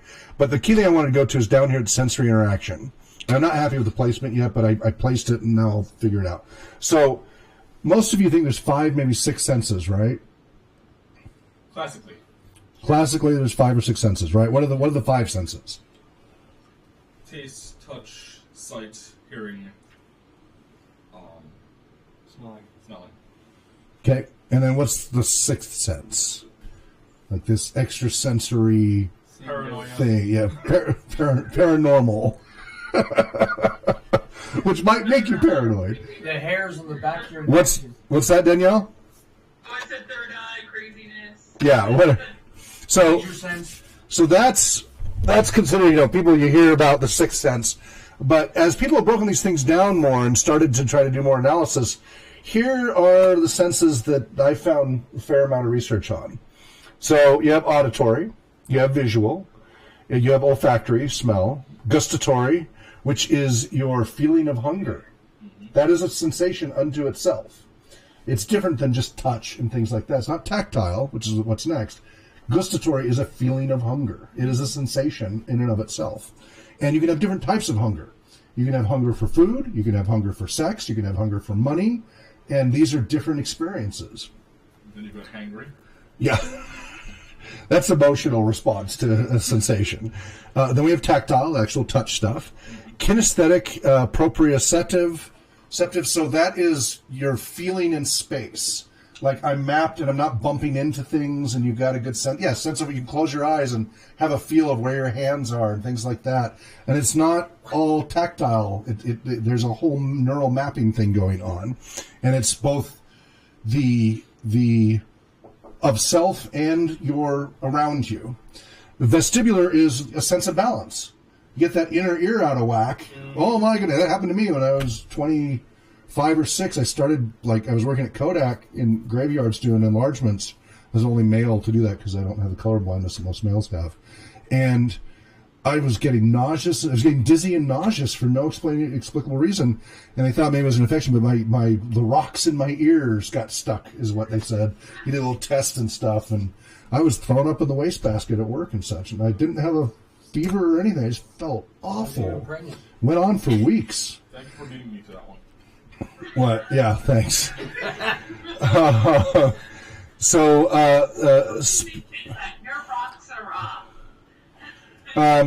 So we've got the kinesthetic proprioceptive, which is yourself, and then you got the spatial extraperceptive, which is around you and all of that and such. Then we have emotional, spiritual wellness. Those are a little less well supported. I'm still digging it. Even social perception, social feelings.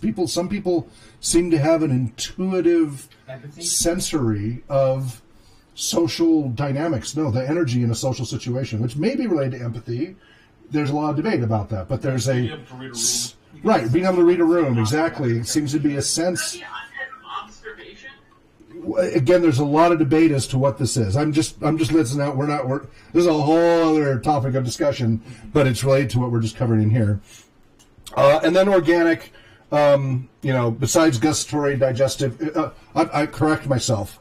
Organic is hunger, thirst, etc. Air, the need to the sense of not enough oxygen. Gustatory is you can feel the food in your stomach, and you can feel the burning sensation, all that in your stomach, and it's different than your normal tactile experience and such. Like cramps. What? Cramp. That's not necessarily gustatory. It may be, may not be. It depends. It was a stomach cramp. So this is an area I'm still reading more about. I'm not as strong as I'd like to be in some of these other areas, but I'm just giving you, this is from my initial research. All of these things come into effect with various levels of different role-playing games, but LARP and tabletop especially. These can all affect your experience of a role-playing game. What is taste fall under? Maybe that was... that's a good story. I'm sorry, you're right. I'm conflating the two. Organic, hunger, thirst, etc. Interoception, that's the internal sense of it. Yeah, gustatory is the taste. I'm sorry. Anyway, you get the idea. We have ranges ranging from non-immersive, semi-immersive to extremely immersive. You got experiences of material experiences, experiential experiences, and design. These are all different things that affect all these other factors. So these are things I still haven't quite worked out. And you can see I've got all these different bits and pieces floating. Again, this is an older version. I have a better version than this floating around, but it's coming along. Okay. So for those who hadn't seen that, again, I need to get a newer version uploaded, but it lets you show something. That's something I first drafted in 2004. I revised once or twice and then completely forgot about I revised once or twice over the next 5 or 6 years, completely forgot about it, then recently got reminded about it just a few months ago, and so I quickly did some updates, and there's a lot more work to be done on that. All right, let me get this back to... So when it comes to focus, as far as the ability to obtain flow, you would agree that if you have a split focus, it becomes much harder. For example, playing a D&D game with a split party, so you have 2 different groups you have to... Yeah, that's going to disrupt, that's... Because you're going to be switching back and forth, so... Yeah, like people who are trying to do 2 chess games at the same time. Right. You're going to be interrupting, but in your switching back and forth. Where did my... Unless you're able to see it all as... its own thing. Well, so special kind of genius. Well, and there are people who do have that, but that's exceptional. Yeah. It depends on how it's done. If it is all there before you and it's all basically part of the whole, then it would be part of the whole. But if it's something where you're having to completely switch gears and such, then that would be a little different. All right. Okay, where was I? Comments, questions so far? See, I've been talking to Dan. So next one, Brandon. What would you? Anything you'd like to say or ask?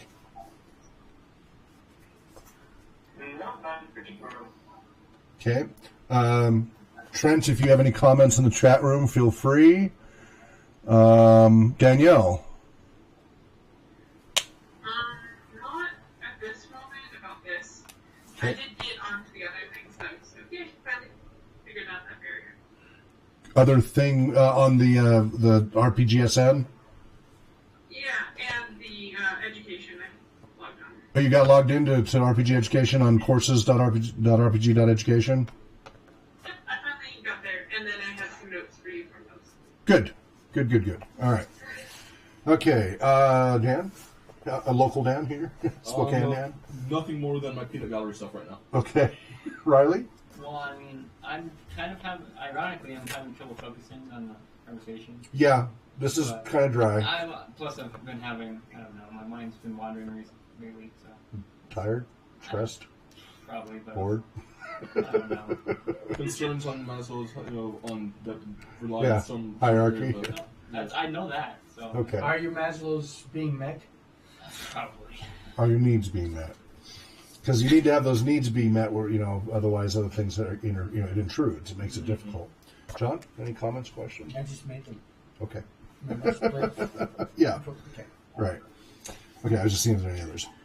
So, loss of ego. Now, of course, the moment you use the term ego, it goes way back through the eons, but in psychology, it's heavily based on Freudian psychodynamic principles, which for the most part have been heavily discounted.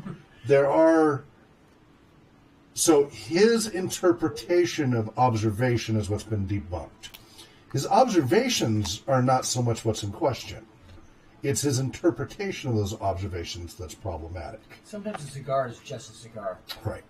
And so his concept of ego, superego, id, and all of that, as again, that's the danger of these. What's that? 30 years ago? I said, what? It's not because your mother did something 30 years ago? Yeah, it's not Electra or Oedipus complex, exactly. So when we get into that, you have to be careful. But so we'll go with this because he is coming from that older generation where before psychodynamic theory had really died out like it has now.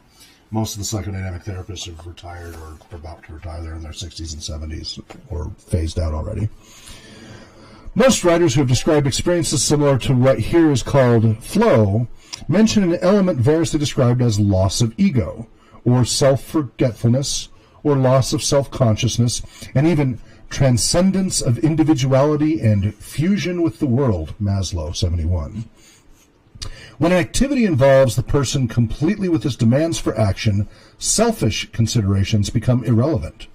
The concept of self, Mead 1934, or ego, Freud 1927, has traditionally been that of an intrapsychic mechanism which mediates between the needs of the organism and the social demands placed upon it.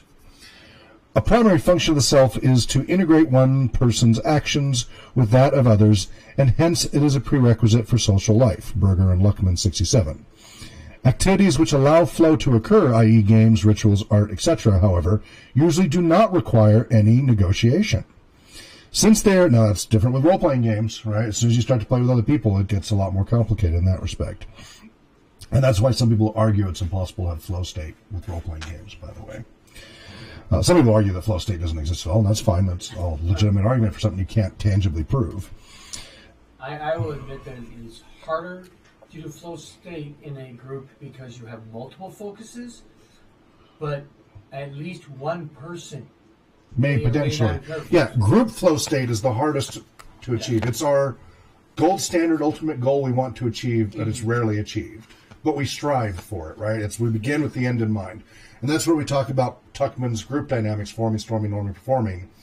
It's very hard for a group to achieve flow state unless they're in at least norming phase and really performing phase for the whole group to get there.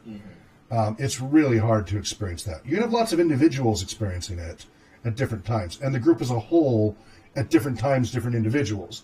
But the entire group simultaneously, all members of it, in kind of that group experience, group consciousness, if you will, without getting too froofy about it, without being in performing state, that's I think, extremely rare. And when we do a lot of these community programs, it's extremely difficult for that to happen with all the noise and distractions and difficulty hearing and all that. That being said, I think I have observed at least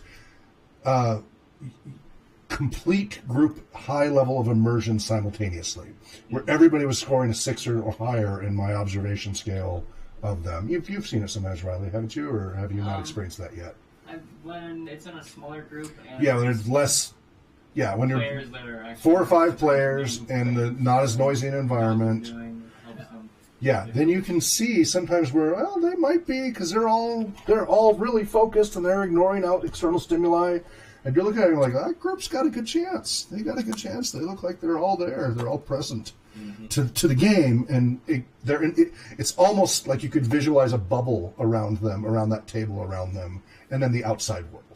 I mean, yeah, I somehow feel like the people who discount that group flow state can't occur, I feel like, okay, in terms of like the mechanics of group flow state, if you believe that flow state can occur, and you believe that teamwork can occur, then...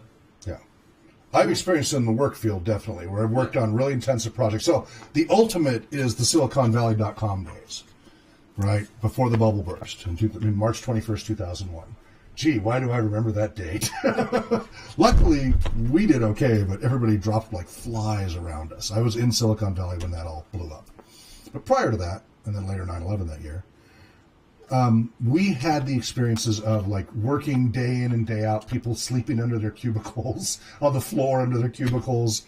It was intense. We were like being in the trenches, the camaraderie that built. This one project that I was in at Mighty Words, the project, I don't remember what the original project name was because we renamed it Project Widowmaker because all the wives were going to at least kill me because their loved ones, wives and husbands, whatever, their significant others, were not coming home for days at a time. We had showers at work and everything. This is the Silicon Valley way. And they were not coming home except maybe to grab a fresh change of clothes or something.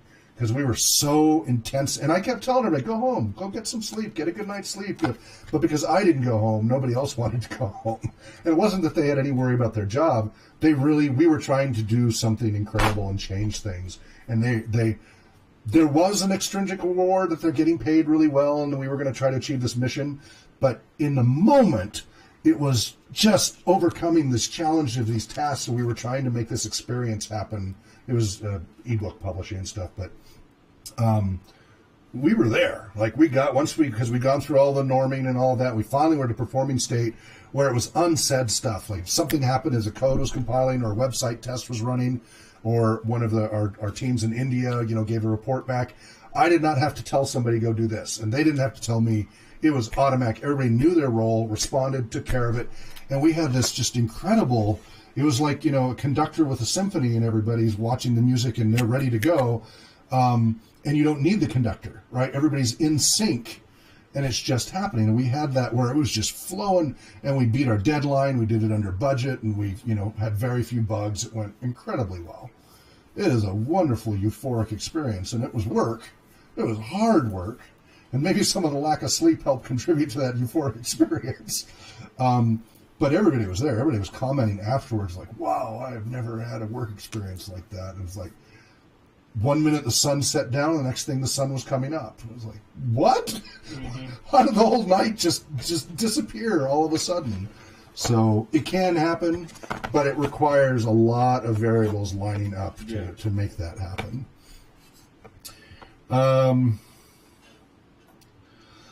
Let's see.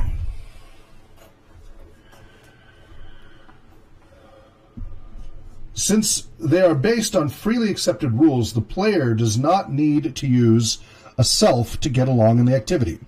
As long as all the participants follow the same rules, there is no need to negotiate roles. So, big reason why rules lawyers break the game experience very quickly. The participants need no self to bargain with about what should or should not be done. As long as the rules are respected, a flow situation is a social system with no deviance. This is possible only in activities in which reality is simplified to the point that is understandable, definable, and manageable. I want to highlight that. Such is typically the case in religious ritual, artistic performances, and in games. Go ahead, Danielle. So this is where I have sometimes a problem with the roles assignment in Adventures in Middle-earth, because sometimes I take people out of flow state when I have to ask, okay, who's the guard, and they don't remember that because it's a thing that is used less frequently in some of the campaigns. Well, especially because of these one-shots and things like that, yeah. You're not going to get a lot of flow state with one-shots in a community setting. It's when you get an ongoing campaign and you've had time, it is rare to get a good group flow state and get very far in Tuckman beyond forming storming in one-shots. That's very rare. A lot of experienced gamers or really young kids. One or the other. You either got... But at the same time, I've felt like we're heading down that path. Yes. And derailed by that. Yes. Because anytime you have to stop and figure out a rule because you don't know it intuitively, automatically, autotelically, we'll cover autotelic. It's in the video, but it's automatic functioning. We'll get into that. I'm pretty sure that's in here. I agree, and that's what they're talking about. Is as long as you don't have to interrupt, as long as everybody knows the rules and it's automatic, then it's great. But the moment you have to stop and figure out the rules, that breaks the magic. Yeah, I also just think that that's a good thing to for all of us to know, because we're all going to eventually experience it. Yep. With that. True. Now the good thing is when you start doing more campaigns and fewer one-shots, it'll get better. It'll get a lot better. Self-forgetfulness does not mean, however, that in flow a person loses touch with his or her own physical reality. That is really important with the whole anti-gaming thing. Right? Because you have people who, even the Israeli military article and stuff, which again is in debate about its origins, but who claim that escapism and going into these things makes you crazy and that you can't deal with reality. Whereas the research shows, for example, with people with schizophrenia and schizoid type personalities, etc., that actually, when done appropriately, it can actually help reinforce a stronger sense of what is real and what is not real through this practice mechanism of role-playing gaming and such. And when you can do this, forgetting about oneself and just being in the moment, that doesn't mean you're losing touch with reality. You're not going to go nuts. The person over at Eastern State Hospital who said role-playing games over his dead body, basically, because he's afraid it's going to trigger a dissociative state. That doesn't mean that it's not a potential risk if not handled appropriately, but it doesn't mean that this is going to cause that dissociative state. Because, again, research out there says actually the opposite when applied appropriately. In some flow activities, perhaps in most, one becomes more intensely aware of internal processes. This obviously occurs in yoga and many religious rituals. Climbers report a great increase of kinesthetic sensations. See that chart? That's why I was bringing that up. A sudden awareness of ordinarily unconscious muscular movements. Chess players are very aware of the working of their own minds during games. What is usually lost in flow is not the awareness of one's body or of one's functions, but only the self-construct, the intermediary which one learns to interpose between stimulus and response. So he's arguing that you're experiencing a more true version of yourself rather than all of the constructs that we build up in belief about ourselves. You're getting rid of all of that, and in the moment, this is where you are really at the moment. Comments on that? Because the rest he just gives quotes, and I'm going to skip over those. But Dan in Brazil. No. Okay.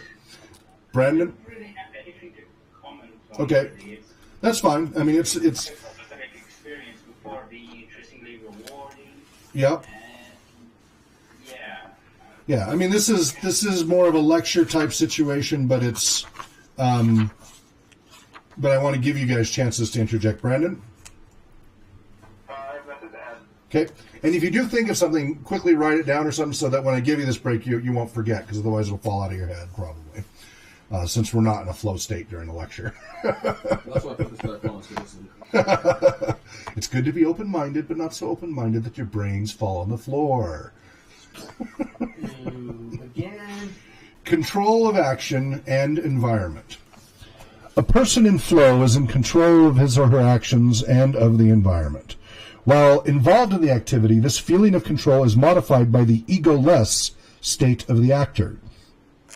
Rather than an active awareness of mastery, it is more a condition of not being worried by the possibility of lack of control. But later, in thinking back on the experience, the person will usually feel that for the duration of the flow episode, their skills were adequate to meeting environmental demands, and this reflection might become an important component of a positive self-concept. A dancer expresses well this paradoxical feeling of being in control and being merged with the environment at the same time.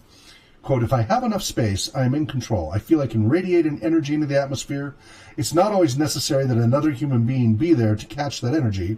I can dance for walls. I can dance for floors. I don't know if it's usually a control of the atmosphere. I become one with the atmosphere. Chess, basketball, other competitive activities, the feeling of control comes both from one's own performance and from the ability to outperform the opponent. In non-flow states, such a feeling of control is difficult to sustain for any length of time. There are too many imponderables. Personal relationships, career obstacles, health problems, not to mention death and taxes, are always to a certain extent beyond control. Even where the sense of control comes from defeating another person, the player often sees it as a victory over his or her own limitations rather than over the opponent. So that's what I was describing as more my experience. Not everybody, but that's more my experience. Because I was able to do that launch from the key, fly through the air, and dunk it from the key, that had nothing to do with the competition. That had to do with what I was able to overcome and make that happen and such. And okay, in the process, scored a few points and, got an epic shot, Flow experiences occur in activities where one can cope, at least theoretically, with all the demands for action. In a chess game, for instance, everything is potentially controllable. A player need never fear that the opponent's move will produce any threats except those allowed by the rules. Yeah, unless you play collectible card games or something and the table flip and all that bad behavior. Just games like that. Yeah, no, I know. As I say, unless they go outside the rules there. The feeling of control and resulting absence of worry are present even in flow situations where, objectively, the dangers to the actor seem very real. The famous British rock climber Chris Bonington describes the experience very well. At the start of any big climb, I feel afraid, dread the discomfort and danger I shall have to undergo. It's like standing on the edge of a cold swimming pool trying to nerve yourself to take the plunge. Yet once in, it's not nearly as bad as you have feared. Well, that's dependent. Depends on the temperature of the pool. Yeah. In fact, The polar bear plunge. yes. What's that? After you create the bubble. Yeah. In fact, it's enjoyable. Once I start climbing, all my misgivings are forgotten. The very harshness of the surrounding, the treacherous layer of verglas covering every hold, even the high-pitched whine of falling stones, all help build up the tension and excitement that are ingredients of mountaineering. Although the dangers in rock climbing and similar activities are real, they are finite and hence predictable and manageable, at least to an extent. A person can work up to mastering them. Practically every climber says that driving a car is more dangerous than the incredible acrobatic feats on the rock, and in a sense it may be true, since in driving the elements outside one's control are more numerous and dangerous than in climbing. In any case, a sense of control is definitely one of the most important components of the flow experience, whether an objective assessment justifies such feeling or not. What do you guys think about that in relationship to role-playing gaming? We've talked a lot about different states, levels of control and such. Well, yeah, I agree with you. You know, when you have the right environment, where you don't have the external stimuli, or like in the example of driving the car, you don't have to worry about the other drivers. You just worry about what you're doing. Then, you know, flow state is a lot more easily obtained. If you're worried about the other tables in the room, or if... Well, if you're about your other players at the table. Yeah. If you've got a rules lawyer or a murder hobo or whatever you're afraid is going to ruin the game for you, those are variables you can't control. But if you have a group that's working and you don't feel that everything's out of your control. So let's say you are a rules lawyer, right? Because I talk about how the way to deal with rules lawyers is to address their anxiety. That a lot of rules lawyers come from a place of anxiety, even though most of them, when I interview them, say they don't experience anxiety. And I'm like, really?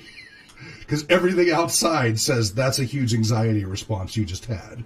And I have to literally, if I can individually, walk them through and have them unclench their muscles in their abdomen and stuff like that, or their teeth or their neck. I'll have to walk them through progressive relaxation exercises for them to realize, oh, wow, I was really tense.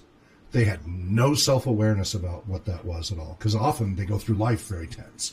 So for them, it's a constant state of being, and they can't gauge it. So you have to introduce them to not being in a high state of anxiety.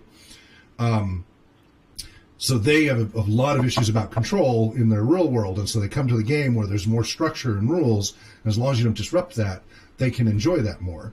As soon as it feels like that's being ignored, that those other crazy drivers are out there, they're not able to enjoy the game, triggers anxiety, then that's when they become disruptive to the group because they want to try to bring things back to homeostasis for themselves. And it needs to be addressed, right? And then, you know, for others who want to ruin the game for everybody else, it gives them a feeling of control over everybody else if they're able to do that, right? You have to watch out for that. And again, that's usually because outside our lives, they often have feelings of not having control. Any other comments on control in a role-playing perspective? Dan in Brazil?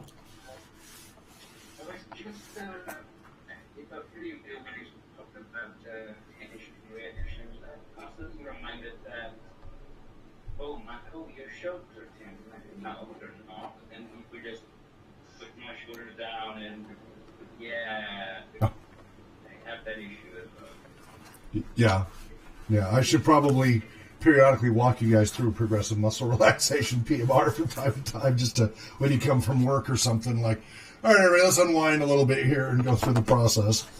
I studied hypnosis for a short while, and that was part of the technique, was the progressive relaxation. Yep, progressive muscle relaxation, PMR, yep. And there's a couple different ways to do it, but they help. And a lot of people just aren't aware until they've been through that experience. Brandon, any comment on control in role-playing games? Okay, Danielle? The only comment I have on that is that it can also mean a lot of different things for each subcategory, especially the ones we already have to find as archetypes. Yep. Dan, in Brazil, or not in Brazil, Dan, Spokane, Dan. I had a thought in terms of like to achieve flow state, people need to feel like they're in control, and I find it a bit ironic that, for example, when you've got a player, if he doesn't understand his own character, then he can't be in control of himself or his character. So I've generally found that not only do they need to be comfortable with themselves, but they need to be comfortable with themselves. With understanding the capacity of their external role in that character, Right. sure, If and what they rules- can and can't do, sure. Yeah. Yeah. Once they know what their characters can do, Mm-hmm. that's when they. And that's a big part of being able to do an ongoing game where you create a personal connection with that character because you start to really learn its intricacies and layers of what it can and can't do, Yeah. which gives you more of a sense of control. Certainly. Riley? Okay. John, anything else on that? Or okay. No, I'm good. Okay. Demands for action and clear feedback. You guys have heard me talk about that many times, how important that is. And the beautiful thing about role-playing games is it gives very quick feedback to your actions. Another quality of the experience is that it usually contains coherent, non-contradictory demands for action and provides clear, unambiguous feedback to a person's actions. These components of flow, like the preceding ones, are made possible by limiting awareness to a restricted field of possibilities. In the artificially reduced reality of a flow episode, it is clear what is good and what is bad. Goals and means are logically ordered. A person is not expected to do incompatible things, as in real life. He or she knows what the results of various possible actions will be. In flow, one does not stop to evaluate the feedback, action, and reaction, and have become so well practiced as to be automatic. The person is too concerned with the experience to reflect on it. In other words, the flow experience differs from awareness in everyday reality because it contains ordered rules which make action and the evaluation of action automatic and hence unproblematic. When contradictory actions are made possible, as for instance when cheating is introduced into a game, the self reappears again to negotiate between the conflicting definition of what needs to be done and the flow is interrupted. So a couple of thoughts I have on this. Autism, I'm trying to hold on before it falls on my head because it's hard for me to take notes while I'm reading.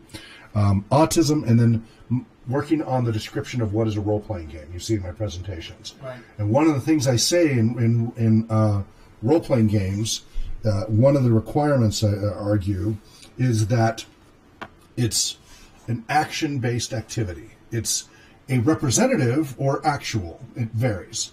So, with video games, it might be actual action.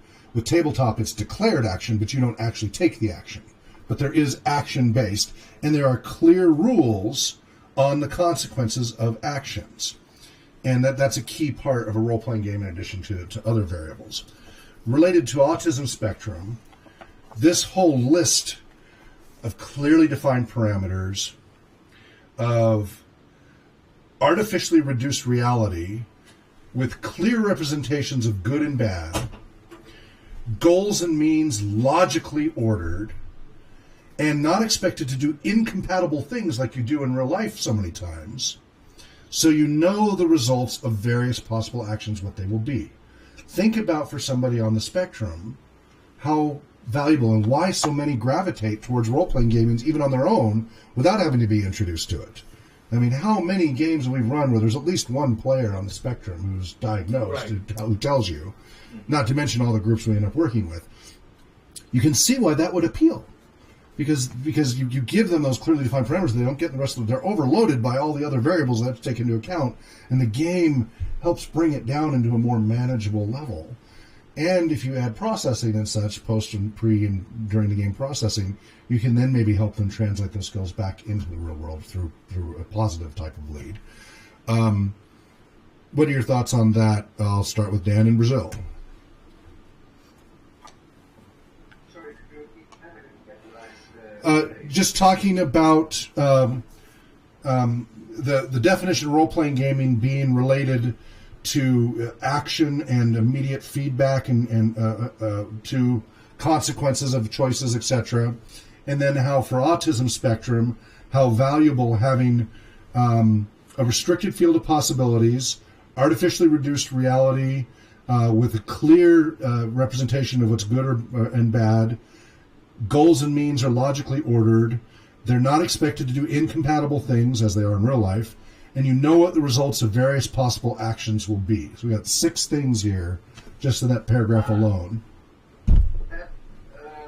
I have, well, it does seem according to these, I think that it's sometimes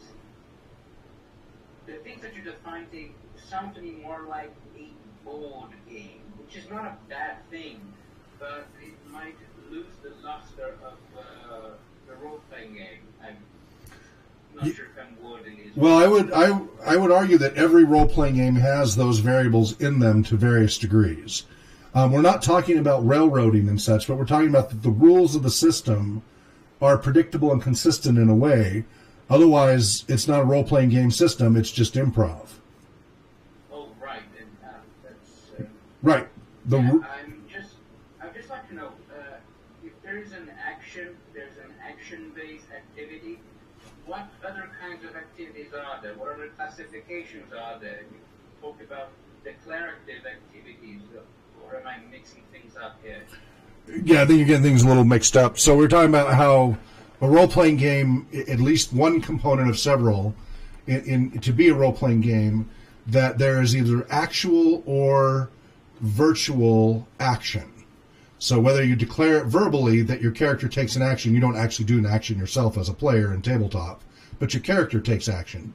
Or whether it's a video game where the move of the controller, typing or whatever, the keyboard takes action, or you're in VR and you physically move, or in LARP you physically move, or things like that. There is either real action or simulated action as a key part of having a role-playing game.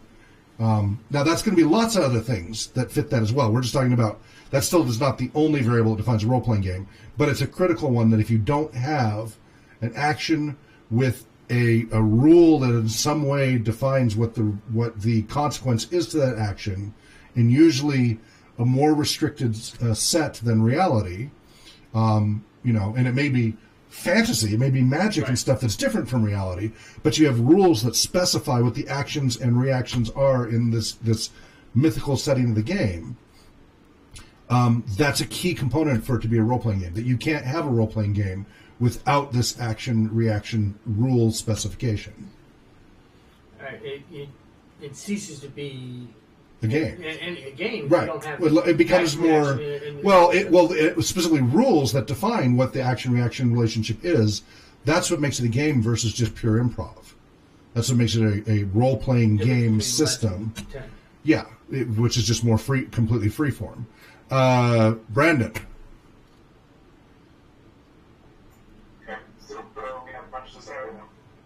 What's that?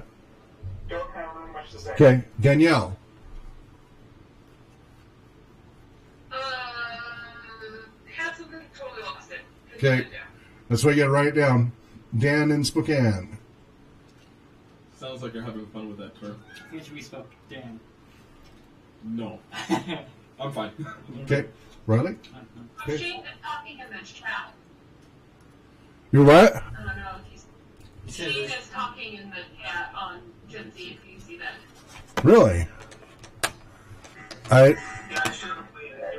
Oh, there it is. I see. Hey, gang. I'm... Gate correction. After getting back from my... Oh, yeah. Welcome aboard, Shane. Personally, I don't like to exert control unless needed. The free-form organic flow of things is much more desirable to me unless the player is just going with the rules. So, what we're talking about here, we're not talking about that they can't make all kinds of choices about what their character does, but that in the context of a role-playing game, we have statistics, we have attributes, and we have a game system that helps determine that when you declare an action, that there's a set limit of... So, when you say a D20, that's going to give you 20 different possible outcomes on that die when that die rolls. You may have other divergent outcomes because of modifiers in the context, the situation, etc. But because of the game rules that have been added, you've taken infinite possibilities and condensed them down to a smaller number of possibilities because of the game rules. When we were talking about chess earlier, you're limited by how many moves, what types of moves each piece can make.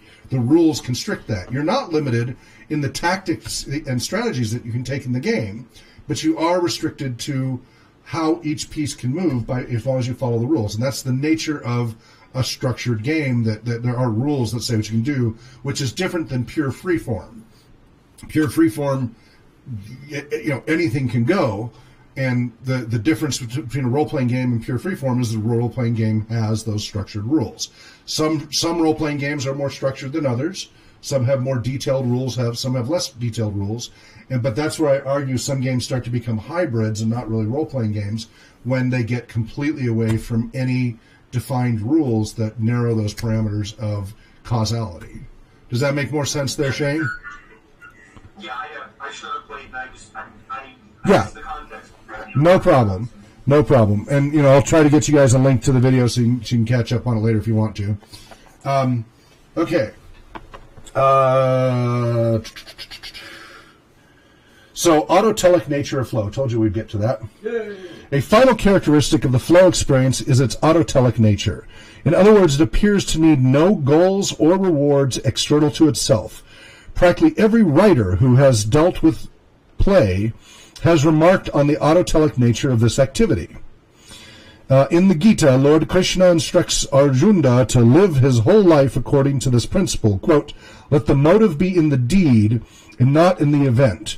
Be not one whose motive for action is the hope of reward. End quote. A young poet who also a seasoned climber described the autotelic experience in words that would be difficult to improve on. Quote, the mystique of rock climbing is climbing. You get to the top of the rock, glad it's over, but really wish it would go forever. The justification of climbing is climbing like the justification of poetry is writing. You don't conquer anything except things in yourself. The act of writing justifies poetry. Climbing is the same, recognizing that you are a flow. The purpose of the flow is to keep on flowing, not looking for a peak or utopia, but staying in the flow. It is not a moving up, but a continuous flowing. You move up only to keep the flow going. There is no possible reason for climbing except the climbing itself. It is a self-communication. Most of the top women chess players in the United States are still motivated primarily by the experience itself rather than by the extrinsic rewards accruing a champion. Quote, the most rewarding thing is the competition, the satisfaction of pitting your mental prowess against someone else. I've won, trophies and money. But considering expenses of entry fees, chess associations, etc., I'm usually on the losing side financially.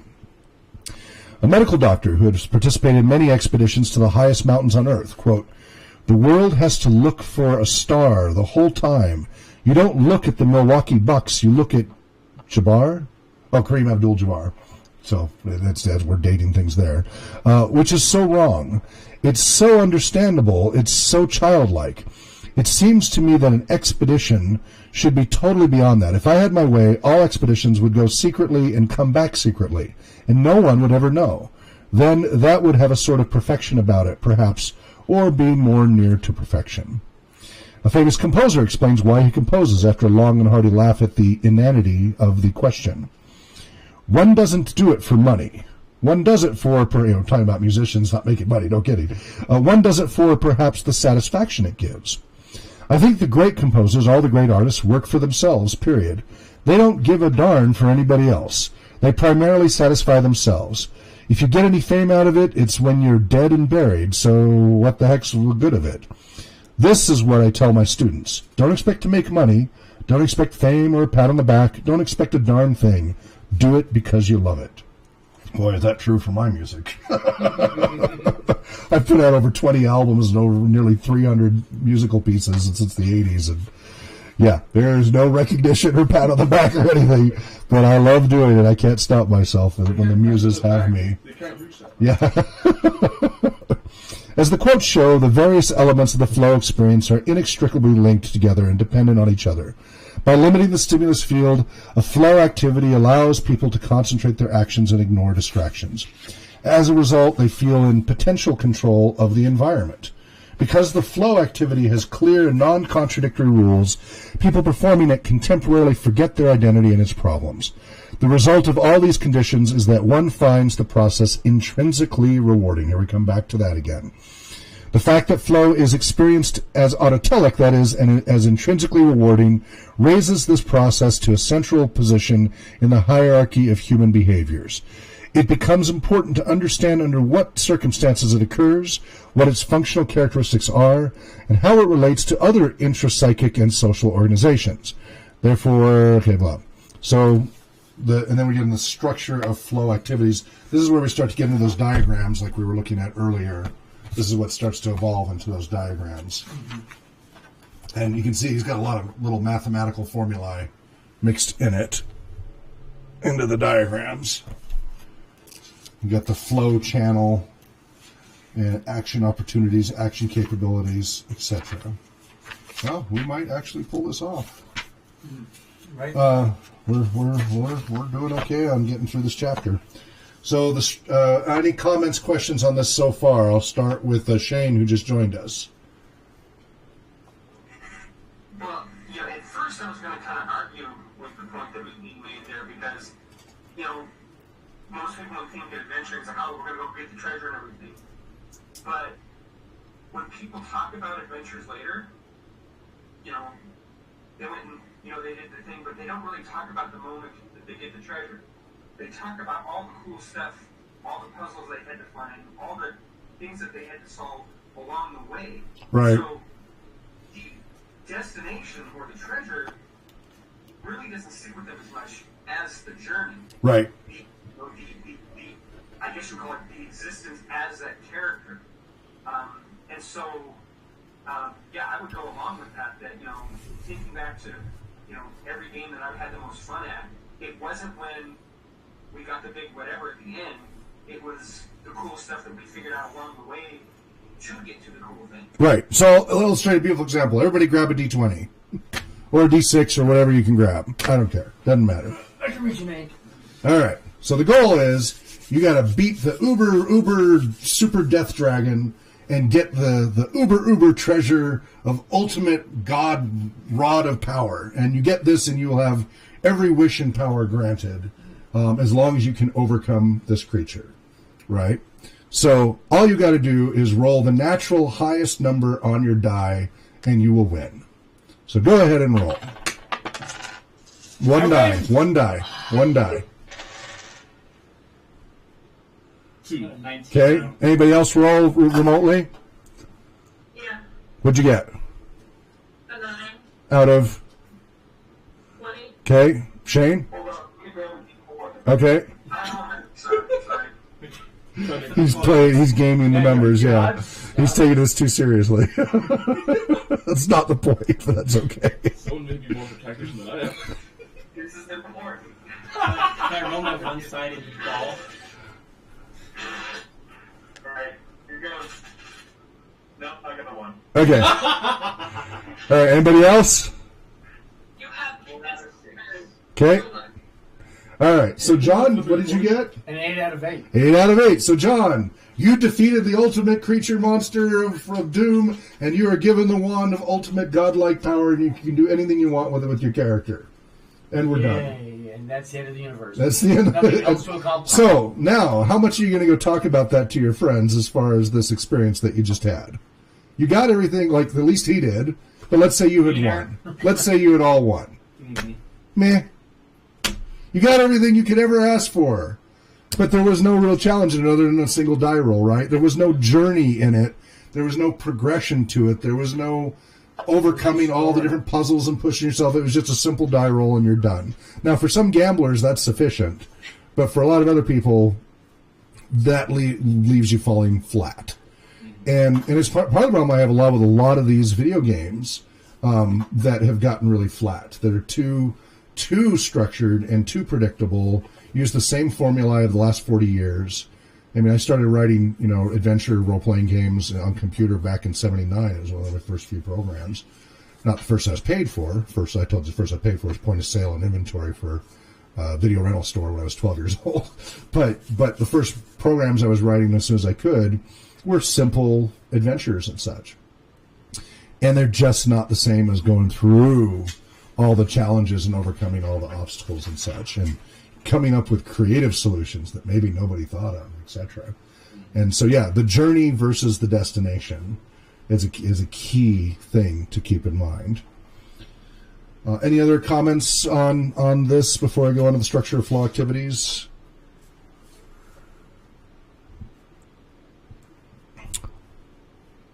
I actually was reminded of a story when I used to do competitive swimming, and for years I was trying to get into the breaststroke, and I ended up getting to swim that I think in my last year, in I think one of the not districts, but one of the semifinal regions. Yeah.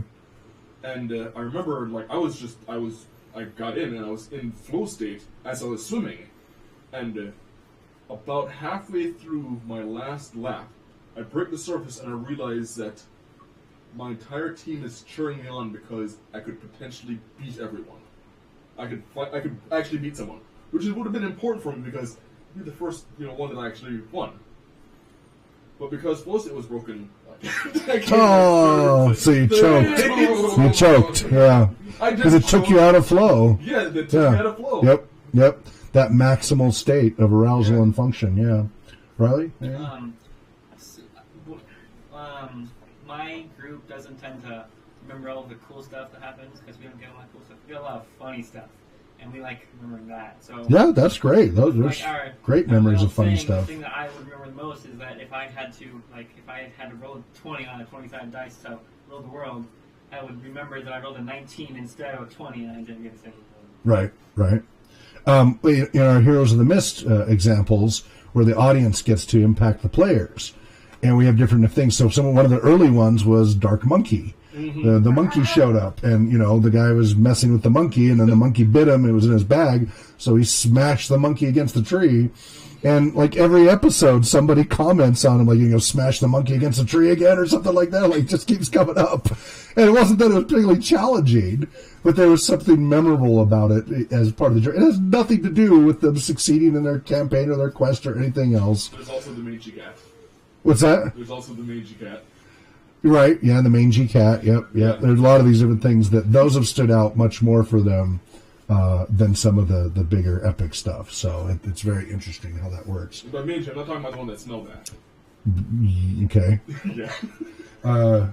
John? I still remember all the spiders from John's campaign, even though it was super hilarious, even though it was kind of like horrifying.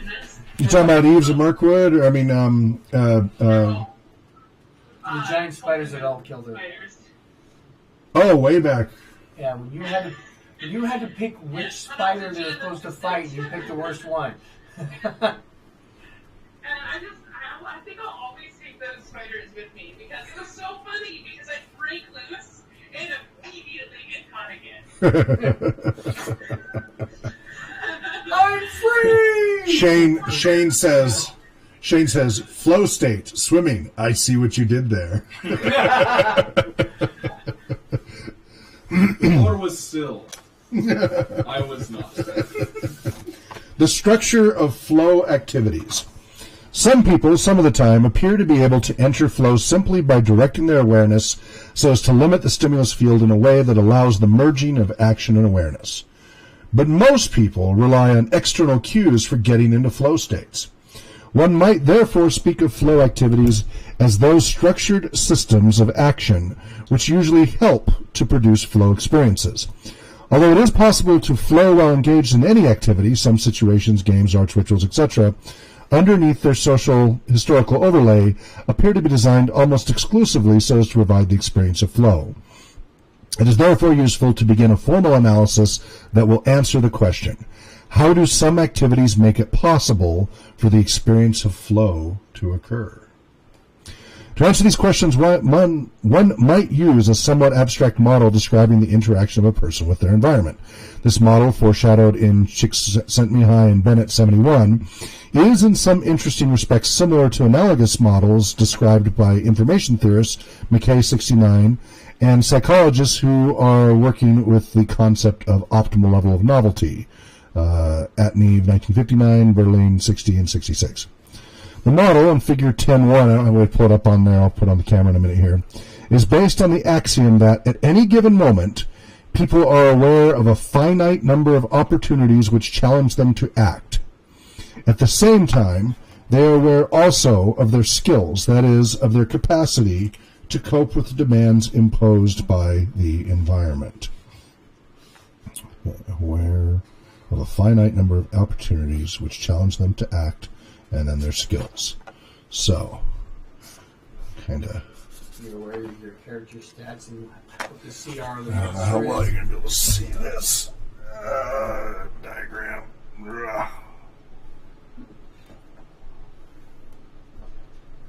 All right, so I'm going to describe it verbally because we do have sometimes visually impaired listeners as well. So on the x-axis, going from left to right, we have action capabilities or skills. On the y-axis, going vertically, we have action opportunities or challenges. At the bottom, and this is again leading up to that whole color diagram we have. In fact, I'll put it up again for Shane's benefit. I have to enlarge that on here again.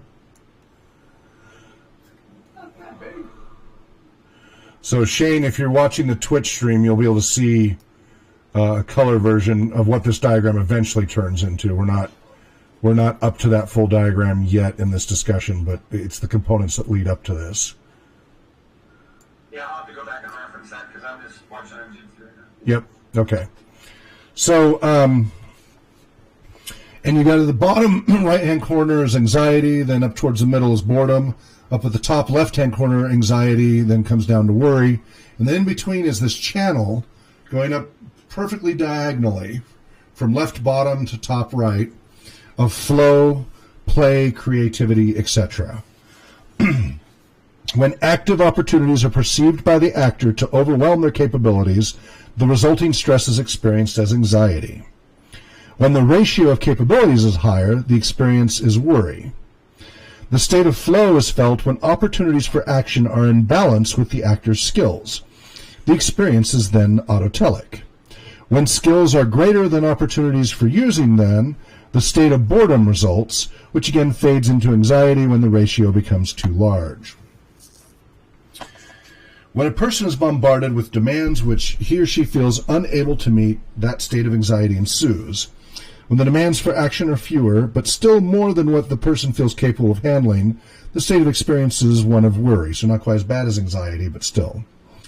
Flow is experienced when people perceive opportunities for action as being evenly matched by their capabilities.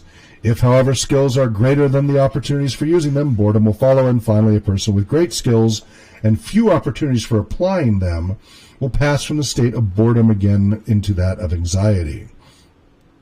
From an empirical point of view, there are some clear limitations to the model outlined in Figure 10.1. The problem is that whether a person is going to be in flow or not does not depend entirely on the objective nature of the challenges present or on the objective level of skills. In fact, whether one is in flow or not depends entirely on one's perception of what the challenges and skills are, not objective. That flow is, so the problem with flow is it's a subjective experience, and that makes it harder to objectively measure, and the chance of flow is not based on the reality of your skills or the danger. It is your perception of your skills versus the challenge. It's all perception-based, which does not negate the value of your experience.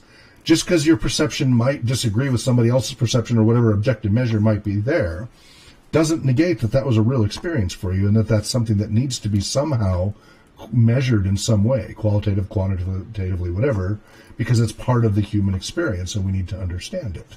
And if there's some way we can manipulate that for particular goals or helping you overcome, if you don't have enough self-confidence and such, and you might be able to achieve more by realizing through pushing yourself and growing that you can do more than you thought you could. When I was doing all that martial arts training when I was young and such, I eventually was starting to do things I never imagined I would be able to do when I had first gone into it. And it just kept pushing me a little more at each time. And then that built on the previous experiences. With the same objective level of action opportunities, a person might feel anxious one moment, bored the next, and in a state of flow right afterward. So it's impossible to say with complete assurance whether a person will be bored or anxious in a given situation. Before the flow model can be empirically applied, one will have to identify those personality characteristics which make some people tend to underestimate or overestimate the objective demands for action in the environment, and which make some people underestimate and others overestimate their own skills. But at present it shall be assumed that for a preliminary understanding of the flow experience, it is enough to consider the objective structure of the situation. An example of this, of what this implies, is presented in Figure 10.2. In rock climbing, the essential challenge consists in the difficulties of the rock face or pitch which one is about to climb. Each climb and each move in a climb can be reliably rated in terms of the objective difficulties it presents. The generally adopted system of ratings range from F1, a scramble, to F11, the limits of human potential. Any of you guys in rock climbing would be somewhat familiar with that. And so he's got a diagram here, skill of climber, bottom X, F1 to F11, action capabilities. And then on the vertical axis, difficulty of climb from F1 at the bottom, F11 to the top. Flow channel, again, diagonally in the middle. You've got different measuring action capabilities and action opportunities. Can't see that. Oh, yep, I gotta switch. Thank you. Screens here.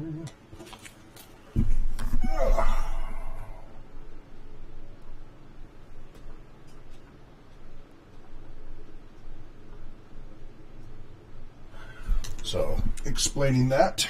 Let's see how we're doing. Okay. So examples of flow and non-flow situations, rock climbing. So A equals rock climber with F4 skills. B equals rock climber with F6 skills. C equals rock climber with F10 skills. Confronted with a rock face whose difficulty factor is classified F7, climber A will feel worried, climber C bored, and climber B will experience flow on a rock whose difficulty factor was F10. Climber A would feel anxious, climber B worried, and climber C in flow. So just how each of these, even with the similar levels of ability. Another type of flow activity, 10.3. So it uses examples of chess. And so this is getting a level of detail that really isn't going to translate well into this lecture here without really detailed slideshow. But you're getting the idea of the progression of this. Well, that's another problem with the group flow concept is unless everybody at the table is at the same skill level, right, then the ability to hit flow at the same time is hard.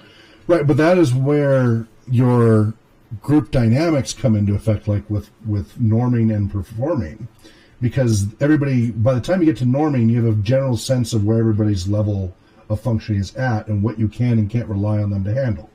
And certain people in certain situations, everybody knows that person should take it on versus this person. So, for example, if you've got a door that you know isn't worth picking a lock that you need to bash, you're going to turn to the fighter or whoever to do the bashing and not the thief. But in other circumstances where you know that picking the lock would be a better way to go, you're going to turn to the thief instead in the party, and it's going to depend on the circumstances each time. It's the skill that's being examined would not necessarily just be their skill at playing the game, but their skill at being a team member. Right, and in context of the circumstances. So both for helping the party and in the context of that moment. It's going to vary. Being a part of the group and knowing who's best suited in order to take on that. Yes. So with when you get to norming and performing, norming is you're there's usually a leader in the group who's spelling out, hey, you should do this, or everybody's discussing it. I'll do this, you do this, we'll do this, I'm going to do this, and everybody spells it out and says, okay, let's do that. You coordinate, and when you get to norming, that's pretty effective. Everybody knows what their roles are and their strengths and weaknesses. Oh, I'm better at scouting, I'm better at paying attention, I'm better at picking locks, whatever. You discuss it, and you come to an effective way of functioning as a single organism as these different components in the group. When you get to performing phase, you don't have to have that discussion. Everybody already knows where everybody's strengths and weaknesses are already at. You already know you should not count on such and such, whether it's just that they don't have the skills or whether you can't count on them, right? You've learned some of the flaws of your fellow adventurers, and you know they're going to turn and run under certain circumstances, so you know not to put certain things on them because you know for the good of the group that it's not going to help out, and so you're not going to put that pressure on them. So all of these things just become automatic in the group. Yeah, kind of like if it comes down to rolling the dice. Yeah. We are going to hand it to him. Yeah, not to me, not to you. Right? Yeah. and if we don't want to have a TPK, we won't let John GM. Come on. You kill a few players, I mean characters. Hey, Isn't there always spiders involved? So It's not always spiders. Sometimes it's two guys trying to steal a man and going through the window. So, summary and discussion. These considerations suggest that it is possible to order structured activities and situations in terms of whether they are more or less intrinsically rewarding, depending on the intensity of flow they allow a person to experience. When an activity is able to limit the stimulus field so that one can act in it with total concentration, responding to greater challenges with increasing skill, and when it provides clear and unambiguous feedback, then the person will tend to enjoy the activity for its own sake. This brief outline of the flow model has several interesting implications for human motivation. For instance, is it possible to restructure standard settings for activities, e.g. jobs, schools, neighborhoods, family interactions, and so on, in such a way as to increase the flow experiences they can provide? This question is important for its ecological consequences. As long as we continue to motivate people mainly through extrinsic rewards like money and status, we rely on zero-sum payoffs that result in inequalities as well as the depletion of scarce resources. It is therefore vital to know more about the possible uses and effects of intrinsically rewarding processes. And we talk about how role-playing gaming, tabletop role-playing games especially, is a non-zero-sum game, unlike a lot of other games, which are zero-sum. Another important question is, do all people derive the same rewards from the same activities? The common sense answer is no. Personality differences probably result in differential responsiveness to flow activities. It could be perhaps useful to categorize personality in terms of the situations in which one experiences flow. The person who functions fully when playing chess is quite different from one who does so while dancing, or the one who experiences flow in composing music or rock climbing. A flow profile might become a dynamic way to describe people for the purposes of finding the best match between their potential and the demands in the environment. Finally, the flow model has direct implications for social and cultural institutions as well. It seems likely that the effectiveness of political, religious, and cultural movements depends in part on the amount of flow experiences they make possible. For instance, a religious system that fails to provide clearly detailed activities in which the faithful can participate with the understanding that in so doing they are meeting the challenges of life will not be able to offer intrinsic rewards to sustain the interests of would-be followers. A thorough review of all the implications of the flow model cannot be carried out here. The purpose of the present article is to begin a discourse which, it is hoped, will generate some controversy and research into the nature of intrinsically rewarding activities and their far-ranging effects. And I could say that for a lot of what we do, is to get the discussion and the debate going about what is possible with role-playing games and music and such. Comments on that? I'll start with Dan in Brazil, if he's still with us at this late hour.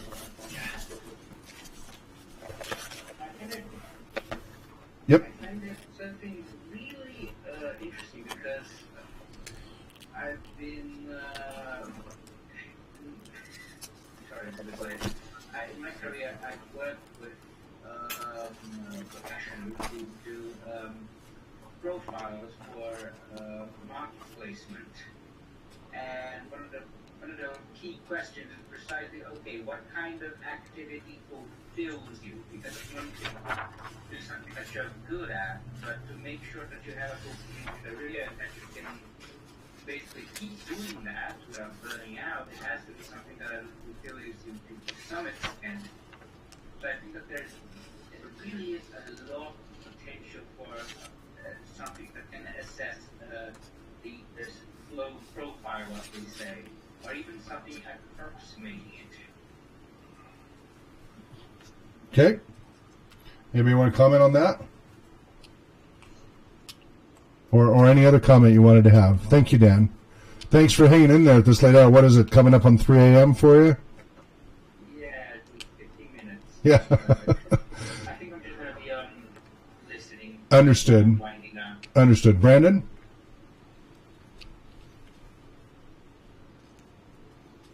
No, I don't really have anything to add. How are you feeling about this conversation we had tonight?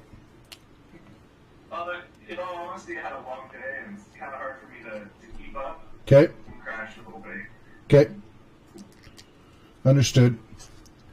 Yeah, these types of drier lectures, we don't do them this deep very often, but this is such a fundamental component of everything I keep referencing. It was important for people to get a good grasp of it. If you get a chance when you're more recharged to go back through the video, that would be helpful for future discussion. So, that it sticks more. And you can buy the book on Amazon for a lot of money. How about Danielle? It just brought a question to my head that would be good for the researchers. And it is, what helps make flow state for each general archetype? Right. Yeah, and that's in Robin's Laws of Good Game Mastering, he talks about it as their emotional kick.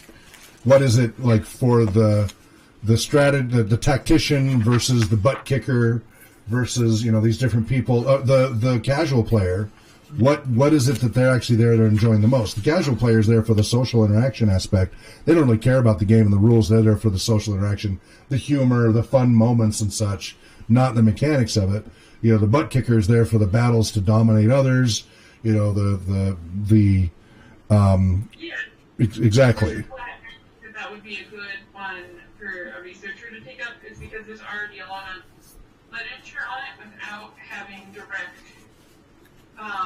correlation and Sure. having of the mind defined. Okay. Think for those generalized archetypes might really give our community and our research something better to base off of. Okay. Shane. Just something I was kind of thinking as we were talking specific to role playing. You were mentioning how the group will decide, okay, this person's good at this, so this time we're going to have them do this and that. And, that's okay to keep the game going, but it's, I don't really think that kind of gets you into the flow. It's when the unexpected things happen, either good or bad.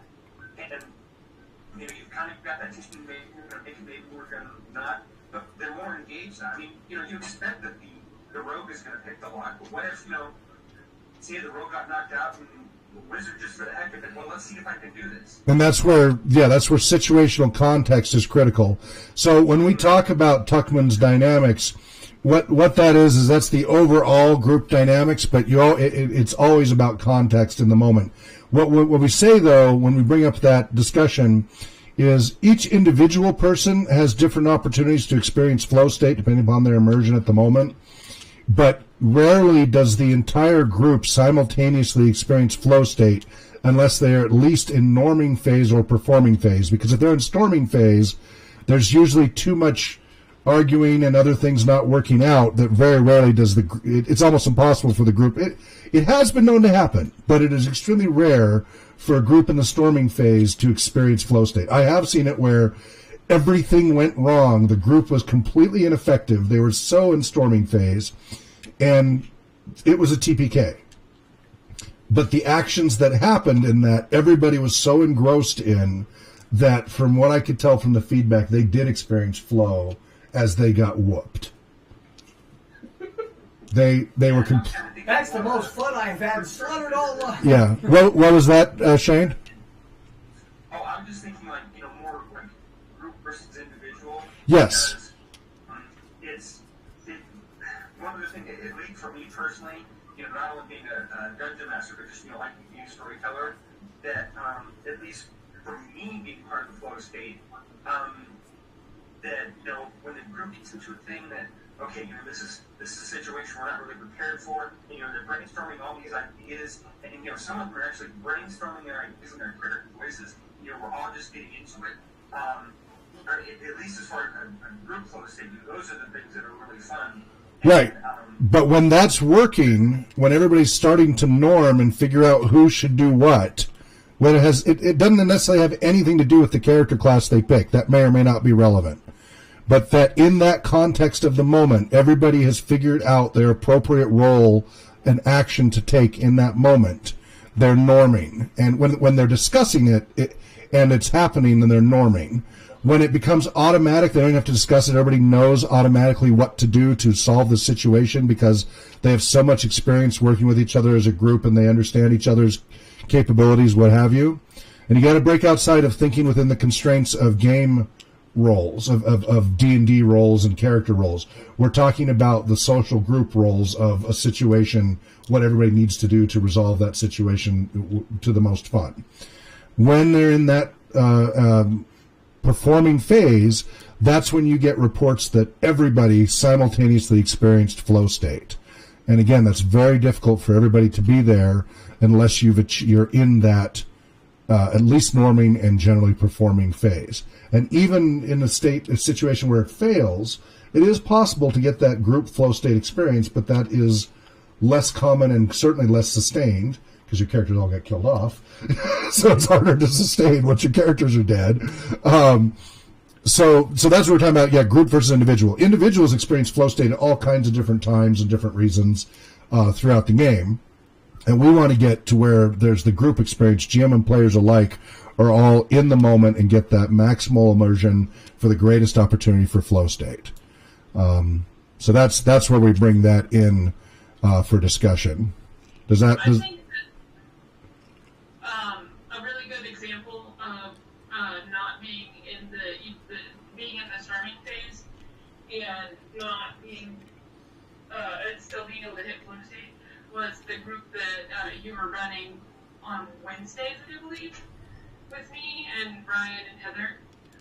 There was times where we'd all get together and we'd be leaning forward and being attentive, but we never got out of storming. I don't think. There were a couple of times you guys got to the norming phase, but you guys never really got to the performing phase. Yeah. But we really did.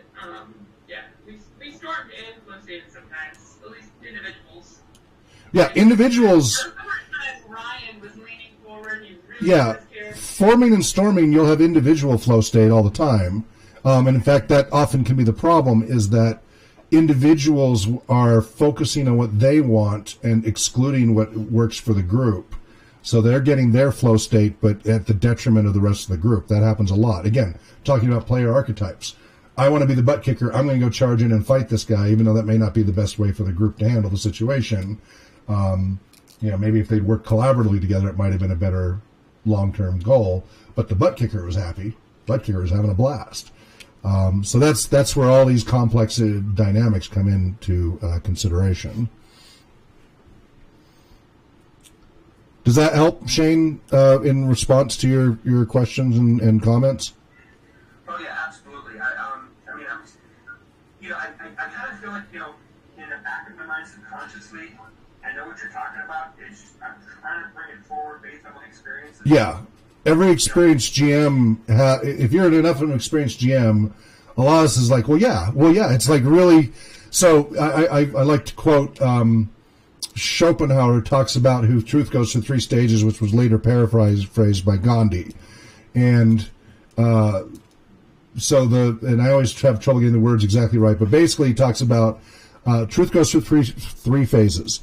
First, it's ignored. And and then second, they basically mock and scoff, and then the third one is that it's accepted as being self-evident. Gandhi paraphrased it as: first they ignore you, then they fight you, then you win. Well, first they ignore you, then they make fun of you, then they fight you, then you win. Yeah, I don't think he said the make fun of you part. I think he just the Gandhi part. I thought it was just three parts. Copied and pasted. Was it? Yeah. Okay. Yeah. So he did it in 4 stages, not 3? Yeah. Okay. First they ignore you, then they ridicule you, then they fight you, then you win. Okay. So anyway, a lot of times for people, these things are really self-evident in hindsight, but it's important we go through the analysis, because then that gives us the control we need to, when we're aware of it in the game, as you start to think in these terms when you're running the game. So I talked about before how for musicians, sometimes music theory ruins their enjoyment of music because they become so hyper-analytical of everything they're doing, they never enjoy music anymore. The professional performers and stuff get to the point where they do it because they get a rush from the performance and they make a living, but they don't really enjoy doing music itself anymore. It's work. And that's sad. To me, that's very sad when that happens, because they loved music before.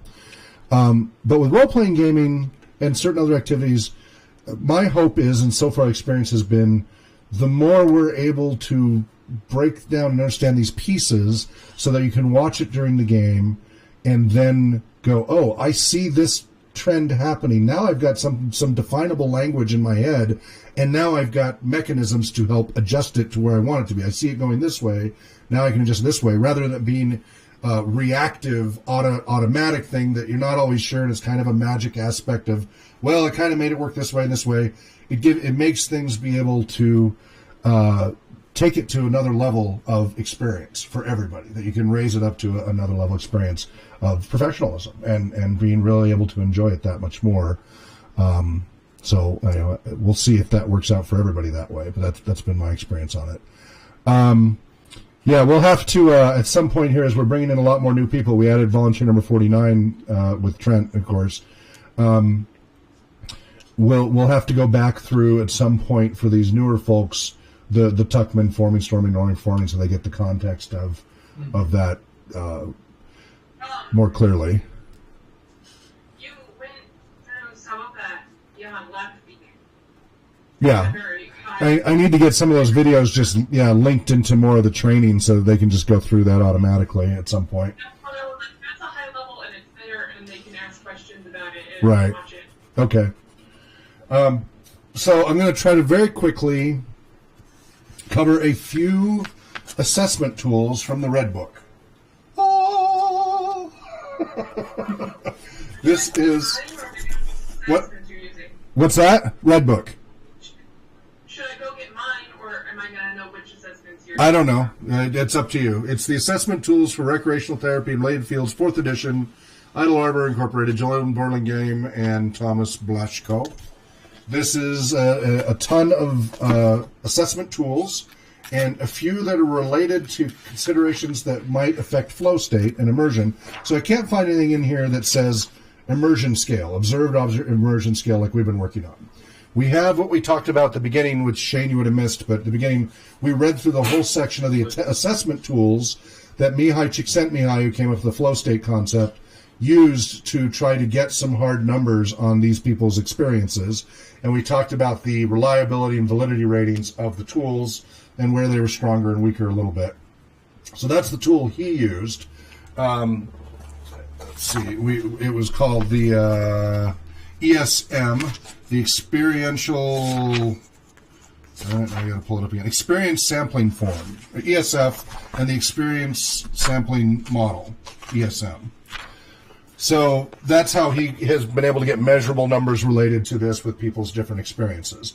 And there's a mixture of randomly being beeped or prodded in some way to suddenly fill out a form. And we read through the full form in that first hour, all the questions that are asked and the Likert scales that were used, etc. So you'll want to check that out. But here's a few other assessment tools that might be useful for either bringing in new players or seeing how they're doing with their enjoyment. These I haven't had time to refresh heavily on these, but these were I found 3 in the book that were mentioned flow, and so they take into consideration trying to get people to flow state to some, at least if they may or may not get there. So free time boredom assessment is to allow measurement of the various components of boredom being experienced by participants. The concept of boredom is not a singular notion. A participant may be quite stimulated and interested in one or two aspects of their life, but may find that other aspects are unbearably void of interest. So it goes through, as this book does, it describes the evolution of this assessment tool, goes into the method and item development, the pre-test, the samples, the statistical analysis, the concurrent validity test phases, etc. And this has validity ranging anywhere from 0.34, 0.23. At the lowest I see is 0.23. But it looks like most of it's around 0.6 to 0.69 on we were talking about on that scale, from 0 to 1.0 and such for correlation. So that's pretty good. That's considered moderately strong to strong correlation. It's not the strongest correlation, was 0.8 or higher, but that's pretty good correlation there in validity. I'm looking for, I don't see reliability, test, retest, such, but I see the validity that it's testing what it should test. Anyway, so this just has a quick graph. You're not going to be able to. That's okay. I'm just showing the kind of complexity on it. This is not something you want to do in a community program or do very quickly. This is going to take time, and this is based on a lot of questions that are, you go through with it. But it has item meaningfulness. I feel my surroundings are dull and blah. It seems like I'm wasting my time. I tend to be busy with meaningless things. I feel empty. There's too much repetition. I'm without focus. I feel bored to the point of jumping out of my skin. There's too much uncomfortable fluctuation. The things I respond to are irritating. I feel as though I'm dragging my feet. So these are kind of like true-false questions, what have you. Mental involvement. I feel excited. I have a variety of places to go. My knowledge about things has expanded. I like places I go to. I usually have something to do. Jumping ahead to speed of time. I want it to last longer. I wish I had more of it. I am pleased with its amount. The time flies. I feel that too much of it is on my hands. I feel comfortable with its speed. I feel that time stands still. So these are things you can put in your questionnaires, related to this, related to the game experience. Is it enough? This is part of how I was able to determine, kind of the sweet spot of duration of games and number of players, things like that, is getting responses from similar assessments. Physical involvement. My physical abilities are challenged. I enjoy getting my body toned up. I do not use a lot of my physical skills, etc. And then, so then you go through a whole scoring system, and it's got cross-referencing, and it's fairly technical, but you get the idea for that one. So again, that one is called, so this is a way to kind of gauge if your players are getting bored or if they're being challenged enough and enjoying it enough. And so it is the boredom, free time boredom scale, or tool, or another one, running just a little bit over. I'm trying to just get through these last two. Let's see. This one is the Leisure Diagnostic Battery, or LDB.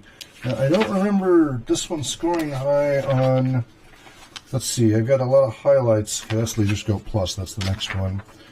I think this one I did not highlight because I think it was lacking useful validity and reliability scores. So, program. What's that? I do believe that's the one that's actually a program, so you have to get on a computer. Yeah, it's a copyrighted collection of instruments designed to enable the assessment of the leisure functioning for a wide range of individuals with or without disability. And it's available in paper and pencil format or in computer format.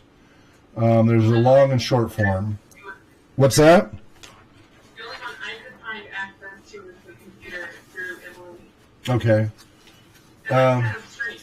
She usually gets the But the problem I see with it is there is no validity or reliability assessment on it to see if it's of any value. But and it's kind of like three of the ones with reliability and validity combined. mm-hmm. And one of them is really short and it's for individuals between I think 14 and 18, Mm-hmm. and then the other one is for adults or individuals. Well, like I'd like to use the LIM. I've used the LIM, Leisure Interest Measure, because that's had pretty good reliability, validity, and was pretty short and simple. So I use that a lot with role-playing gamers and such to get pretty good feedback, and it was pretty helpful. So this has two sections. It covers a lot of questions. It looks like it's about 200 questions. So section 1 is leisure competence, leisure control, leisure needs, depth of involvement, and playfulness. Section 2 is barriers to leisure, preferences. And then format M, doesn't sound like me, sounds a little like me, sounds like me. Format O, forced choice, and format P, strongly disagree to strongly agree. So a couple of different ways to try to get these scores. So it's just one to be aware of. It sounds like that's not going to be accessible to most game masters and such, but these are, the few tools I found that related to trying to assess someone's immersion and flow state. Again, because they're mostly self-reporting, these are going to be highly subjective. And again, our observed immersion scale, I'm hoping, is a little more objective in at least immersion level. We can't measure flow state objectively. But I think we can measure immersion semi-objectively based on external behaviors, movement, body language, etc. And that's what we've been working on with our scale. I'd love someday to be able to do a proper test of it. Maybe someday that'll happen. I've got a whole section here on the assessment of leisure and recreation involvement. Got a lot of highlights on this one. Takes about 5 to 15 minutes to complete the questions, with the majority of clients taking less than 10 minutes to complete. Scoring takes less than 5 minutes to score. It's recommended for use with individuals with moderate to no cognitive impairment. It's in measures being involved in leisure and recreation means their commitment, importance of the activity, pleasure derived from the activity, interest in the activity, intensity of or absorption in the activity, centrality of the activity to the individual's perception of self, and meaning of the activity. So those are some pretty good questions relating to trying to assess the value of role-playing gaming and their experience of the role-playing game. I've got a lot of highlighting on this one. So it's got, as I said, it covers importance, pleasure, interest, intensity, centrality, and meaning. That's a lot of good information, considering how short a test that is. I mean, it's longer than the limb, but it's still not bad. A few points here. Conceptualization. It uses the phrase experiential involvement to refer to when an individual is immersed in activities, captured by feelings, absorbed in imagery and dreams, and riveted by interactions. It talks about the aesthetic flow, experience of flow, intrinsic motivation, and peak experience. I got this highlighted as good RPG terms: experiential involvement, immersed, captured by feelings, absorbed in the imagery and dreams, and riveted by interactions. What's the validity of this one? So looking for that.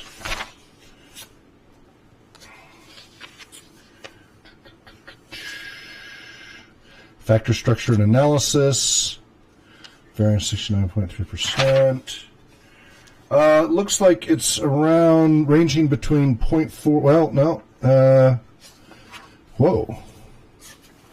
Okay, I got, so validity is only around 0.54 between averaging out, ranges between 0.40 to 0.80, and I averaged all that together to 0.54 on the long. So the long has a higher validity than the short a little bit, but that's fairly okay. That's pretty good. On the 0.8, that's pretty darn good. Reliability on the long, on the short form it's 0.93, on the long form 0.95. So that's really, really good internal consistency with that reliability and such. So it's that's a pretty powerful tool between those ranges there, and you get a lot of data from one administration of this one test. You really get a feel. So you could phrase it. When you run a game and such, and they're going to give you the feedback, you're going to really start to get an idea of which games are really engaging people more and motivating them more, and which ones are not, as you slowly accumulate the data on this one. I believe this test is fairly expensive compared to the limb. That's part of why I went to limb. It was only like $1 a test for the limb, right? And I was administering hundreds of them, so I had to take that into account. But that's the third one there worth considering. Danielle, you have any comments? Yeah, so I remembered what my little, oh now it just fell out of my head again. I remembered it and I lost it. In like one breath. Okay. Squirrel! Oh, I remember now. Okay, so it had to do with reliability and validity and reliability. It had to do with the idea between these conceptual ideas that are more subjective, and why that they would be a lower ability to correlate versus even having tests for that to correlate, because people change their mind on a lot of these tests from experience to experience, which could be minutes, days, weeks, versus something like a game where you're going to, or a code where you're going to have something that is going to test the same no matter what the circumstances are around it. Okay. That's not why it's reliable. All right. Well, and part of it is they do these comparing to other established testing mechanisms to see how they held up. And so that's where part of that challenge can come in. But these are pretty good numbers. I mean, 0.52 to 0.68, 0.80, 0.74. Those are pretty good numbers on the validity side. But the reliability side is phenomenal. That's extremely high at 0.93 to 0.95. epic. Well, I'm saying that for like our viewers. Okay, sure. The gaming, what you're talking about in writing code is more of a tangible, objective thing. Sure. These are sort of the numbers ranging from 6 to 8, and then 8 to Yep. 100. But yeah, look. So anyway, that gives you an idea. There's some mechanisms out there. Again, Rec Therapy actually compiles these tools together, which you could use directly in assessing how you're doing with your role-playing gaming and your gamers. Outside of a therapeutic goal, just trying to figure out what they enjoy and don't enjoy. And then, of course, in the therapeutic aspect, this helps you track, what is going to work to try to target more difficult problems and such. Okay, we're running over, but I want to wrap up quickly. So, Brandon, is there anything you want to say as we wrap up here? No. Okay. Shane. He left. Shane left? I believe he disconnected. No, I'm back. Yeah. No, I just wanted to say that once again, I learned a lot of stuff. Good. Every time we have these meetings, I'm throwing more things on my toolbox, things that I can use. Yep. I know you guys say this stuff was dry, but I guess since a lot of this I'm hearing for the first time, it was kind of exciting for me. I'm thinking about how I can use what we're talking about. So that was cool for me. Excellent. That's what I love to hear. Danielle? Just about the RPG, not education, Social network? Yeah, RPGSN? So the only thing I thought we were lacking, really, like super duper lacking from looking at it, is in our about section, having, like you have in your the drop downs that you have in your volunteer forms, where you say what you have experience with and how long you've been doing it. I haven't customized any of those yet. Those are all just default. Yep. I just thought that would. Yes, my plan is to put all of that info in there and your current volunteer rating, like your color level that you're at, and then any of your endorsements that you've completed as you're working towards your diplomas and stuff. So all of that there'll be fields. What's that? We can have a badges section. Yes, basically, yeah. Basically, there'll be badges. We'll have badges. We don't need no stinking badges. Or badgers either. Okay, Dan? I'm good. Okay, Riley? Yeah. Okay, John? Done. All right. Well, thank you all very much. I hope you found that useful, even if, some of it sounds like more exciting than others, but I hope it gives you guys a stronger understanding when we talk about flow and why it's so critical to how we are doing everything when it comes to role-playing games, and why it's such an important measure, and why we want to get there. Why bother even worrying about flow state in context of role-playing games? I hope that helped made that a lot clearer, what the value is of that. So remember, tomorrow we're going to be at the North Spokane County Library for Drop-In and RPG, dropinrpg.com, from 4 p.m. to 7 p.m. Pacific Time. That's on Hawthorne, just east of Division. We'll be in the room there, and during that time, we'll get there about 3:30 to set up, and then from 4 to 7, come play and run games, anybody who can make it. And then also, if you haven't filled out the poll yet on the rpgsocialnetwork.net, rpgsn.net, if you want to be able to GM on Saturdays or Sundays, so we need to find out who is available. So fill out the poll. Now, unfortunately, that poll only allows one vote right now. So please, in the comments, if you can do more than one, add it in the comments and say, it should say who you are when you have the comments. But pick your favorite one in your vote, and then write, I could do these as well. There's one available slot on Saturday, and then like 3 or 4 on Sunday. I need enough people to say that they're willing to commit to that so that I can go through, find a location, put in all the effort to do it, so that you guys can get your practice on Saturday or Sunday in the community for those who can't do Fridays. And that will be different. Like, the people who can do Fridays will keep doing Fridays. They don't have to double up on the weekends unless they want to, but this will make it so all those others who can't do Fridays most of the time will finally be able to get engaged again. Hope we can get Brad back into the picture, things like that. Oh, Brad's schedule's always altered. Yeah. Hope he's okay. I still haven't heard from him since the fires. Have you heard from him or seen anything from him since the fires? Nothing. I really hope he's okay. Hope he's not one of the firemen, you know, because he was out there doing all the brush fires and stuff. I really hope he's okay. Did he go to California? Does anyone know about that? What? Did he end up going down to I have California? no idea. No idea. And then, you know, I really hope we can get Charles back in the mix, too, hopefully. I'd love to have him back in the working on picture, Charles. too. Okay. Let him know he's got an email to join this, and he could just do a quick vote there if any of those would work for him. Okay. So, all right. Well, wherever you may be well. Happy gaming. Namarie. And dream well. Peace. You're one with the flow. Night.